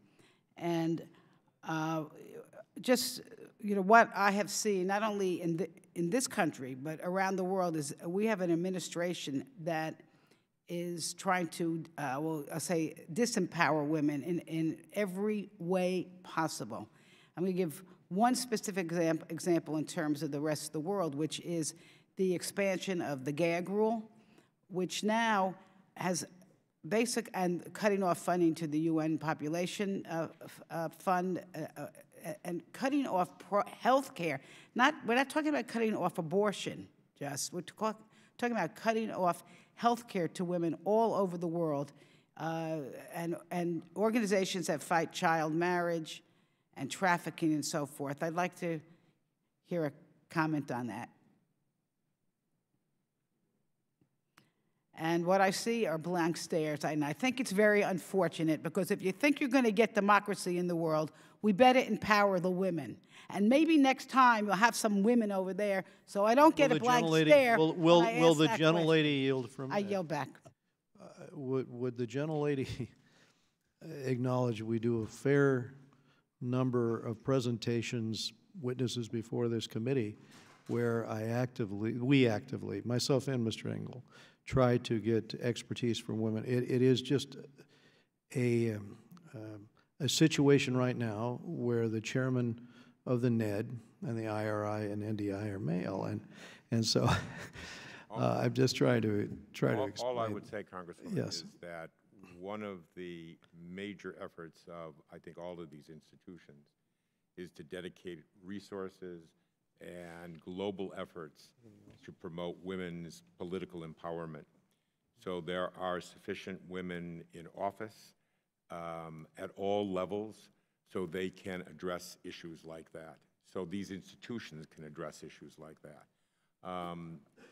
We generally don't go in and take positions on policy issues, but if sufficient women are in positions of political power, and the only way they're going to do that in parliamentary systems is the gateway, our political parties.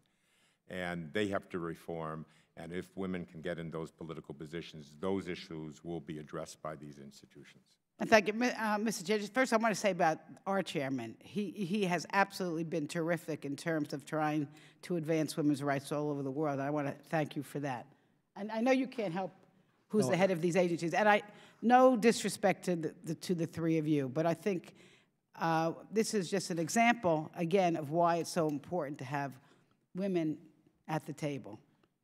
As some people say, otherwise you're going to be on the menu. But and I yield back. Well, at NDI, we have a woman at the head of our table, and that's Madeleine Albright. So yeah.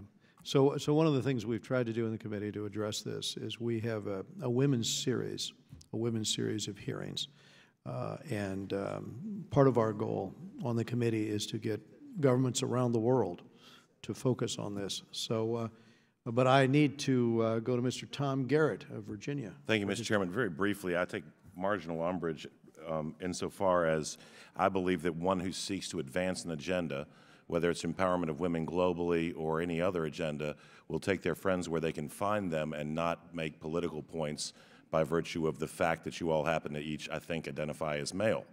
Having said that, what I mean is I have worked with great joy with my distinguished colleague, Ms. Frankel, to empower women globally and said repeatedly that I believe that an empowered, educated, economically thriving class of women across the world will reduce radicalism and reduce conflict and increase economic opportunity, and I happen to agree with this president most of the time. So take your friends where you find them, because we're on the same team on this one. Having said that, it frustrates me to no end. I think the chairman might pull his hair out by virtue of my repeated reference of the Vandenberg quote from 1948 that politics should stop at the water's edge. And I heard criticism of this administration as it related to the discourse that occurred in Singapore by virtue of the fact that there was a failure to mention human rights violations in North Korea. I'd ask you, Mr. Wallach, is there anything we can do about human rights violations that have already occurred in North Korea? The ones that have already occurred. Can we stop them? Oh, if a human rights violation occurred last year in North Korea, is anything that was said in Singapore be influential in changing that fact? That's an obvious question and answer. I don't know the answer to Well, I think probably if it's already occurred, unless we have a time machine about which you know and I don't, it can't be changed, right? But can we do anything to change human rights violations in North Korea moving forward, those human rights violations that have not yet occurred? Mr. Twinning? Yes, you know, I'd say if this negotiating process leads to a more open North Korea, that creates all sorts of new opportunities. Having said that, let me ask you the same question. Can we change human rights violations that have already occurred? Is that possible in the world in which we live? Sir. Okay. And so let me ask you this. If I may, Congressman? Well, I have a finite amount of time. I won't get extra time because I'm a new guy and I'm about to be out of here in January of 19. So, Mr. Gershman, with all due respect, I'll get to you in a second. I have a good friend who I've worked with a number of months back when I was in a different mode, who's in the military in South Korea, and I was excited at the prospect of a détente, if you will, with the North Koreans. I would argue, or ask Mr. Gershman, is the probability of kinetic armed conflict on the Korean Peninsula lower or higher in your estimation than it was in December of 2016, today, right now?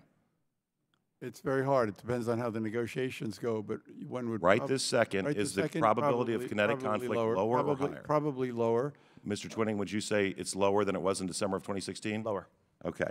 And is the probability of a North Korean ballistic missile launch lower or higher than it was, say, 1 year ago, Mr. Wallach, today? I would say yes. It's lower. Okay, and Mr. Gershman, is the probability of a North Korean nuclear test lower or higher than it was, say, 18, 24 months ago? Yeah, of course, it's lower. Okay, and so as a result of these things, while this negotiation is far from complete, and I would submit that the North Korean regime from 1950 has a history of making a promise and then breaking a promise, as evidenced by the gaming of President Clinton, who I think had very good intentions in the 1990s when he strode to a microphone and said, this North Korean nuclear deal, sound familiar, ends the possibility of nuclear conflagration stemming from the Korean Peninsula. And I think he meant it, but we know that we need to do what I think President Reagan said, and that is trust but verify. Does that sound like an accurate course of action summary moving forward with North Korea?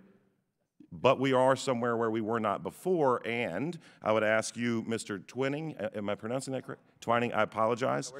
Do you believe that it undermines U.S. foreign policy as it relates to the Article II powers of the executive branch to engage in foreign policy, treaties, et cetera, when there are 435 critics in the House and 100 critics in the Senate who immediately go contra, in some instances reflexively, to whatever comes from the executive branch? Do you think that might undermine the credibility and the negotiating power of the executive branch? I mean, Congress is going to have to do sanctions relief and fund assistance to North Korea if that comes. I worked in the 90s for John McCain, and we were trying to defund the Keto framework because we knew North Korea was cheating. So there is a congressional rule. And so we have an ability, I would close with, and a responsibility that I think this committee generally across the aisle does a good job with, to be a check on executive power by virtue of speaking when we are in disagreement. However, the reflexive disagreement with an administration whose near-term goals may seem antithetical to our long-term goals may in fact undermine the accomplishment of the collective long-term goal, which I would argue in the case of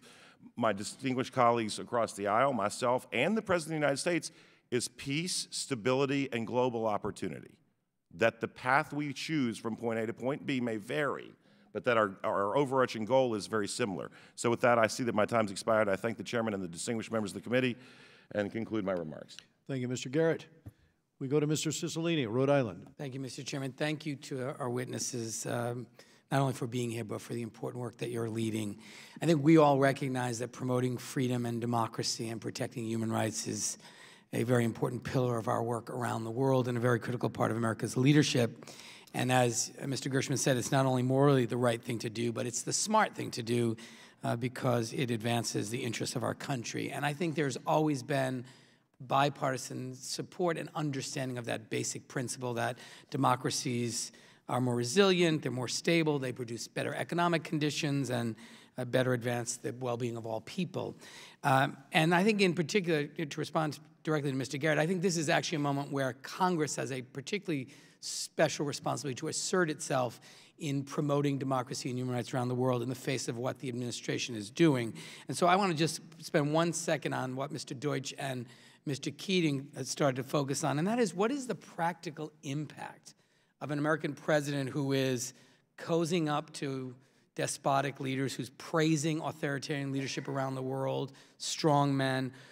What kind of signal does that send to those who are fighting to advance democracy in very hard places around the world? The lack of meaningful oversight of the corruption of this administration, where corruption is such a problem in countries that have emerging democracies or repressive governments. I'm just wondering, as a practical matter, as people who are working in various places around the world, what are people saying about the impact of this administration engaged in those activities and engaged in that kind of behavior? Is it making the work more difficult? What's their assessment of it?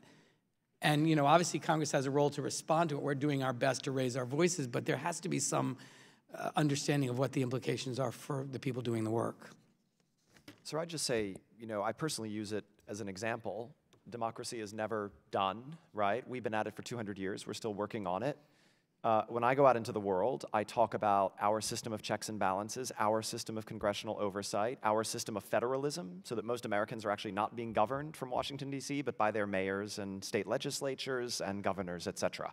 So democracy looks different in every country, but I actually think we can take some of the lessons about separation, et cetera, into the world. I would say that it doesn't make our work measurably more difficult. As I said, I think people compartmentalize. Okay. We don't go overseas to preach the American model and to tell people that they have to support everything that we do in the United States. We work internationally. We have international partners. We are part of really as a democratic solidarity network. But I think the people we work with always want strong American leadership. They believe in strong American leadership, and they would want the United States to speak out on behalf of democracy and human rights. Thank you. Mr. Gershman, I'm going to ask you to incorporate your response, if you have, to my second area that I really want to get to, and that is the current conditions in Burma. I had the opportunity to be there last November to visit the Rohingya in Indonesia and to visit Myanmar, and I'm wondering what we could be doing better to support democratic governance and economic development. On the one hand, the discrimination and the near genocide of the Rohingya is something which is repulsive and contrary to all of our human rights views and human decency. And it has been very disturbing to watch the Aung San Suu Kyi government actively really obfuscate and really attempt to deny this ethnic cleansing. And just wondering what actions we should be taking to address these challenges of democratic consultation and economic instability in Burma, while at the same time making it very clear to the world that we understand these atrocities cannot continue, and that the individuals responsible for it must be held accountable and it must stop. And I'm just wondering if you have suggestions how we should balance that. And then my last question, which I'd ask anyone to comment, is is suggestions on what we should be doing in Poland and Hungary, where we're seeing very significant slide in human rights and free press, and I think very challenging on many, many levels, and I'd love to hear your thoughts on both those things. Those are such large and difficult questions, but, and I want to emphasize, NED is not a policy organization, you know, but obviously Congress has to grapple with the issue of sanctions on Burma given what's happened, and that's a very important question. I realize there may be differences between the House and the Senate, but that's something that has to be worked out. On Poland and Hungary, look, we understand these are problems. These are countries that are members of the EU. There are pressures in these countries, especially on independent media and political opposition. These are the deeply divided countries. But, you know, in a sense, we can understand that, you know, from democracy itself is imperiled today around the world. And these are problems that we have to deal with. These are countries with which we're friendly. And I think we have to be able to talk with these countries and not assume that, you know, that they're inevitably going to go in this direction. These are still democratic countries. They still have independent media and political oppositions, and we have to hope that they will move forward. I'm not going to get to the other questions because the congressman has left, but I'll end there.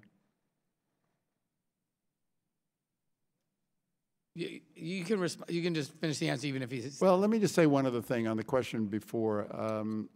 And on your first question regarding the statements made, nobody that we support is giving up. In other words, I want to leave you and others with the understanding, with the knowledge that there are dynamic forces on the ground in all these countries that we connect to that are energized. Now, they may be discouraged if there are statements made that suggest that, you know, where the United States stands, but that could also encourage people to realize that they've got to take their future into their own hands and be more self-reliant, which is also something which can be positive.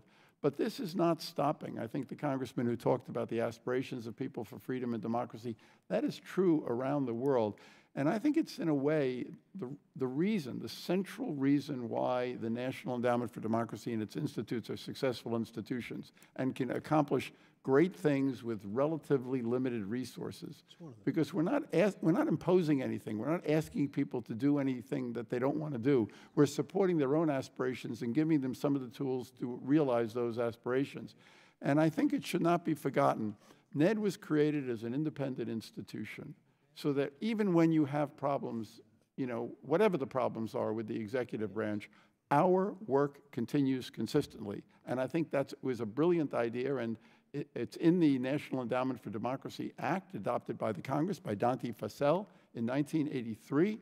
And I think it was brilliant to give the NED that kind of independence so that we can go forward, regardless of what the policies of the executive branch are at any particular time. Thank you, sir. Thank you. Brad Schneider, Illinois. Thank you, and I want to thank the chairman and the ranking member for holding this critically important hearing. I want to thank the witnesses, first for your patience staying here this morning, for your work and commitment to democracy here and around the world, for your passion and for your optimism. It's been refreshing to be here this morning with you at a challenging time. Mr. Gershman, in your remarks and written testimony, you referenced that Freedom House for the past 12 consecutive years has said there's been a decline in civil and political rights. My first set of questions are around this, and anyone can feel free to respond, but what do you see as the key drivers of that decline?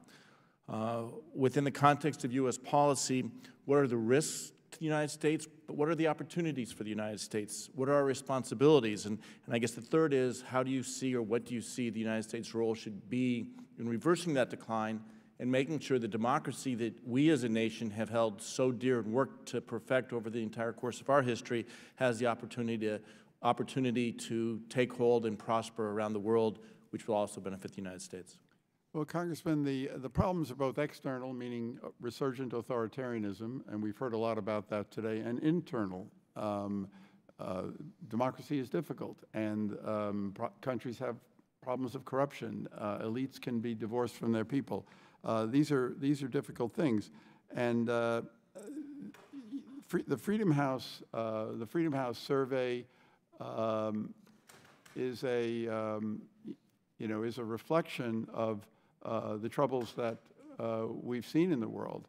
But I think it's important to point out that the total number of democracies in the world mushroomed after what Professor Sam Huntington called the third wave of democratization, from about 70 to 125, which is quite remarkable. And we're still having, in a sense, problems absorbing these changes. Huntington also predicted what he called a reverse wave. The first waves of democratization were followed by the rise of Nazism and communism in the 20s and 30s, the breakdown of democracy in the 60s and the 70s, the rise of military dictatorships. You then had the third wave. And in a way, a reverse, we don't even know if it's a reverse wave or what they call a recession, whether this was an inevitable part of the process, and we have to, and I guess what I was saying in my testimony, Congressman, I don't want to be a Pollyannish optimist, but I do see signs that are taking place now in a number of different countries around the world, which could, indicate that maybe some changes in the offing. When Reagan gave his Westminster speech, it was in 1982. It was a bad time. It was right after the crackdown in Poland, right after the invasion of Afghanistan. We were still reeling from Vietnam. Sandinistas had taken over in Central America. And Reagan said in that speech, 1982, 10 years before Huntington wrote the book on the third wave, that a democratic revolution was gathering strength in the world. That's quite remarkable. And so now it's a bad period. I don't know, but it's not out of the question that a democratic revolution is gathering strength, even as we are looking at all the negative problems. I pray you're right. Mr. Twining, I don't know if you want to expand, or Mr. Wallach, you had earlier. When I think about the youth bulge in key parts of the world, I think only a democratic structure inside countries is going to be able to handle digitally empowered kids with smartphones who want to be politically active and shape their country's future. I grew up in Africa as a diplomatic kid in the 80s, in the era of strong men.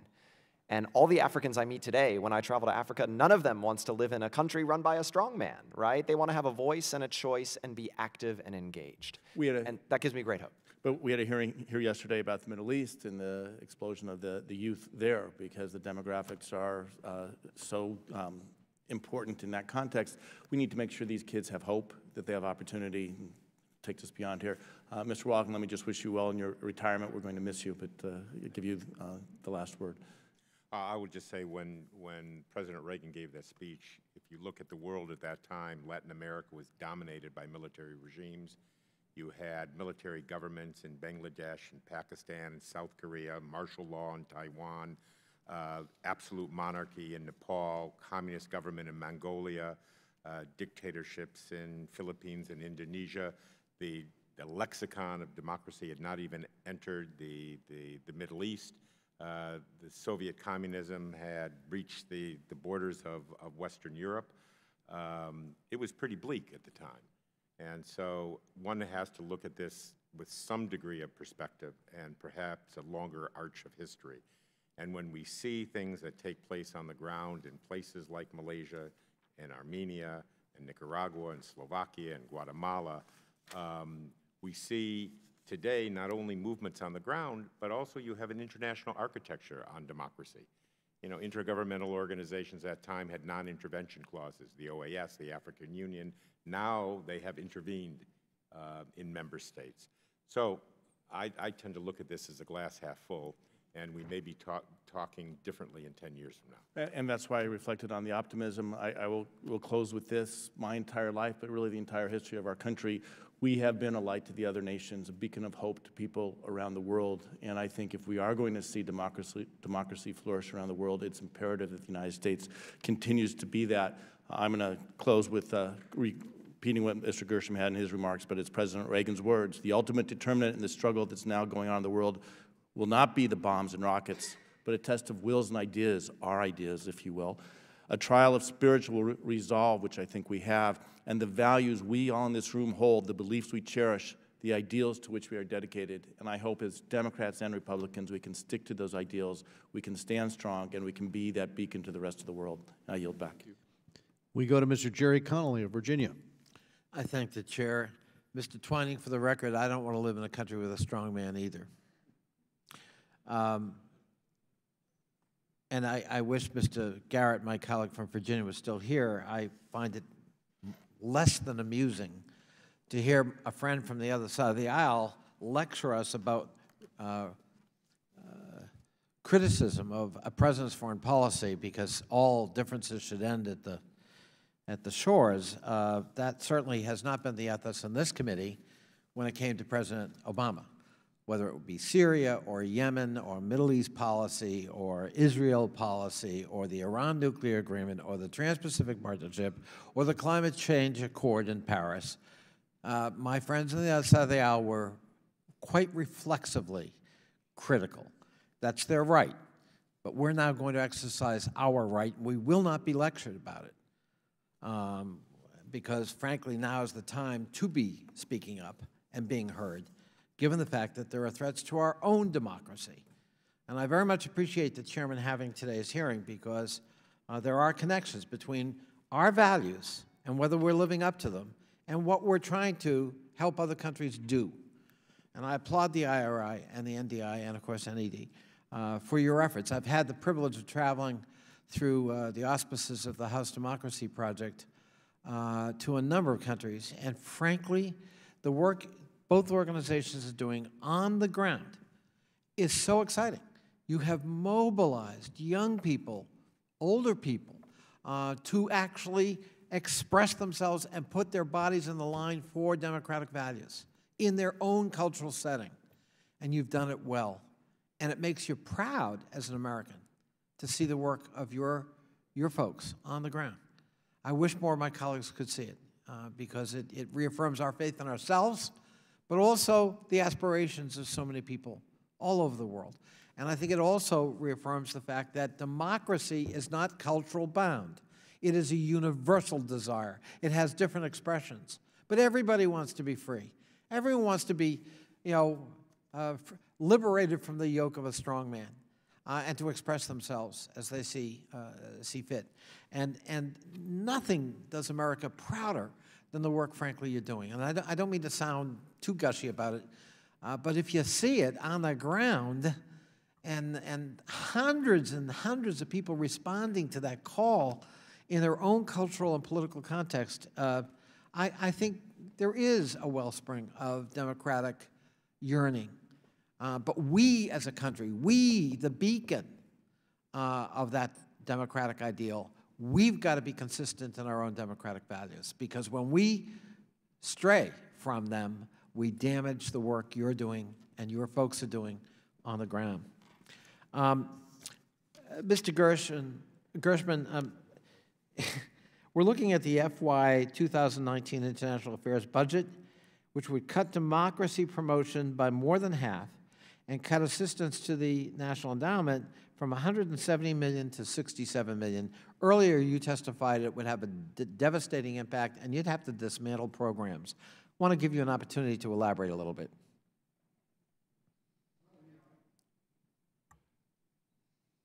I mean, it's hard for me to imagine, frankly, how we could function under those circumstances. I could name countries where we couldn't work, but well, why don't we the do organization that? Would be devastated. Are there countries, I remember a few years ago working with some friends on international democracy, and just the threat of budget cutbacks required them to close down programs all over Bangladesh. Right, and for example. We pride ourselves in understanding that the work is long-term work. Democracy doesn't come quickly, and you have to stay at it with people year after year. And you build up knowledgeable teams of people, deeply knowledgeable teams of people who know how to work with the institutes and with the NED. You start, if you cut that, it just unravels the whole thing. Well, let's just, my last remaining time here, I want to focus on that. It has lasting harm, does it not, in both credibility and our commitment to them. There are people putting their lives on the line. Absolutely. In fighting for democracy in their particular countries. And if we pull the plug because of budget fears or actual budget cuts, what happens to them? No, I mean, they're dependent on the support that they get in so many different ways. They're going to continue, but I think we are able to really help them, give them solidarity, give them technical support, give them financial support it's a lifeline to them, and they say it all the time.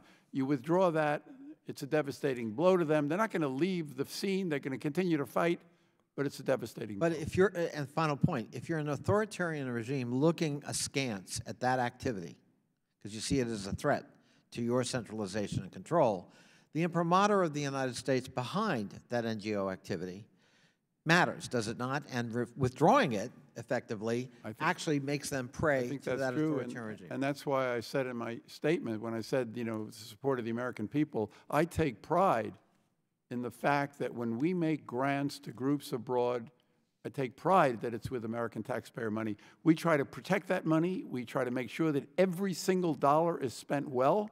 But I take pride in the fact that that's a demonstration of the support coming from the American people. Thank you. Mr. Chairman, one final point. I want to thank Mr. Wallach. I know he's retiring.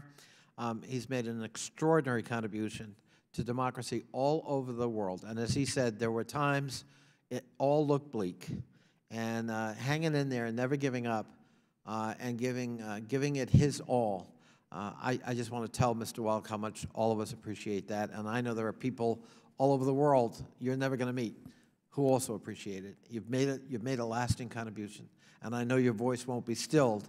You're going to be in a different capacity. But Ken, thank you for all you've done. Thank you. We go to Norma Torres of California. And thank you, Mr. Chairman, to you and the ranking member for bringing us together for this very important meeting, and thank the three of you for doing such great work in representing American values abroad and ensuring that you are building up, as you put it, a knowledgeable teams of people around the world that can stand up for themselves and stand up for the injustices that their government brings upon their communities or their countries. And that is why I want to associate myself with some of the comments that were stated earlier about women, what is going on right here at our southern border. When a government decides that it is an important policy to rip away a baby that is nursing from its mother, and that is good policy, we have to challenge that. And this is all I have to challenge that. So as a woman, I hope that the members of this committee stand up and look at their own families and see themselves as that person seeking refuge at our border. And how would they feel if they would be separated and torn apart? There was one person already that committed suicide out of desperation. This is not the American values that you fight for abroad. We talked about earlier about the number of women in elected office. Less than 25% of women are in elected office worldwide, except for the case of Spain, where the Spanish Prime Minister, Pedro Sanchez, appointed the majority of his ministries, 11 women, I believe, 11 women and 6 men. So that brings up their percentage of female representatives to 64.7%. Kudos to him. Now, here in the U.S., this administration has inspired women all over the country to run for local office, and the majority or more than half of those women running in those elected positions have won. But we have organizations such as Emily's List that helps to fill the gap and support women where there is no support, where we don't find the support that we need. And one, raising the money that we need. 2, getting the support that we need to get into local offices. Are there other organizations like Emily's List globally that we can point to and help support to ensure that females have a rightful place in the world as we do here in the U.S.? The answer is yes. There are groups in Liberia, the 50-50 group. There are groups in Mexico. all the countries we work, there are women's organizations that train other women to compete, to run, to be campaign managers, to be candidates. And in many of these places, our organizations support their efforts. Well, thank you for doing that. I want to urge you to continue to do that, as well as working with civil societies. My work has been primarily focused in Central America. The work of civil society there in the Northern Triangle is critical. CICIG has been under attack. The former Attorney General there has been under attack. Moxie in Honduras has been under attack. So what more can we do to help these institutions move forward with the good work that they're doing? And how can we help you help them? Well, thank you so much, Congresswoman. I'm very moved by what you said, and also it's been wonderful to get to know you. And thank you for presenting the award to Claudia Escobar last year, our Democracy Award. And she has been a leader, as you know, in the fight against corruption in Guatemala. The most important thing I think that we can do in the fight against corruption in the Northern Triangle is to support civil society and groups that are mobilizing against that. And we are supporting groups in Honduras and Guatemala that are combating corruption and doing a number of different things. One of them is promoting political and electoral reforms. They're monitoring state spending, both locally and nationally. They're providing reliable and digestible information about corruption to the people so their voice can be heard. They're engaged in projects to translate citizen protests into concrete political proposals for change. They're working to improve the transparency of the selection process for the Attorney General in the 3 Northern Triangle countries. And they're even in Guatemala trying now to create a network of businesses committed to anti-corruption efforts. And finally, working with the Central American Institute for Fiscal Studies, we're working to improve the knowledge and technical capacity of lawmakers on issues of fiscal responsibility. So it's a broad program, and I think the critical thing we have to do is to support groups from the bottom up, to put a pressure on the governments to not to be corrupt. Which I just finally want to point to the work that IRI is doing to build up with the mayors, with the local mayors. I know a couple of years ago I had dinner with some of the mayors that you had here that you were training from, I believe, El Salvador. So I want to, as a former mayor, that work is critically important because these are the people that are in the front line as it relates to Mexican elections right now. These are the people that are losing their lives as candidates in trying to move a different agenda forward. Thank you so much for allowing me the extra time. I really appreciate you. Thank you, We're going to miss you miserably. I'm just going to keep saying that every meeting that we have. Well, Congresswoman Torres, thank you very much. And I really want to thank our witnesses here today because it's truly an exceptional panel that we have. And I'm confident that all 3 of you will continue your major contributions to promoting democracy, your contributions to our nation's interests for years to come. And I think the members of this panel learned an awful lot, the members of this committee learned from you an awful lot today, as we've heard of your strong bipartisan support for democracy promotion, for the work of your organizations. We also heard of the grave challenges to democracy, engineered by authoritarian regimes that are systematically attacking democratic societies. And this committee will continue to do all it can through hearings and through legislation to combat these efforts. As Mr. Wallach noted, we as a country are just waking up to these challenges. They have to be met.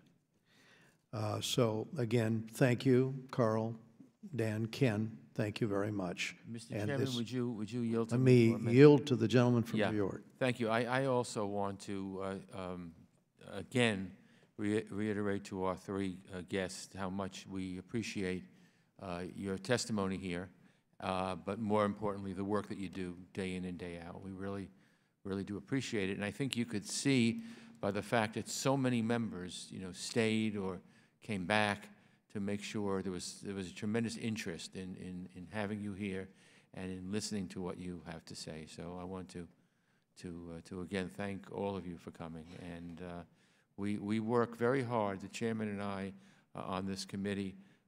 We use the word bipartisan, and we use that word because we think this is the most bipartisan committee in the entire Congress. And what better subject can there be when we're talking about bipartisanship than the work that you three gentlemen do, where partisanship stops at the river's edge. It's so important with dealing with all these international problems. And so, again, thank you for all your good work. Mr. Gershom, Mr. Twining, thank you. And Mr. Wallach, as I said before, good luck. And I don't know, you'll have a lot of free time. You can come to our hearings here. We'll still work in bipartisan fashion. And I just feel that everything that the three of you said was very important, and I hope people are watching. Thank you. Thank you. And let's also acknowledge, Elliot, I think contemplating the work and the risks that your associates all over the world, in countries all over this world, are taking for the goals that you're championing and that we all believe in, that work needs to be acknowledged as well. The level of dedication of those out there in the field, day in and day out. So thank you, and we stand adjourned.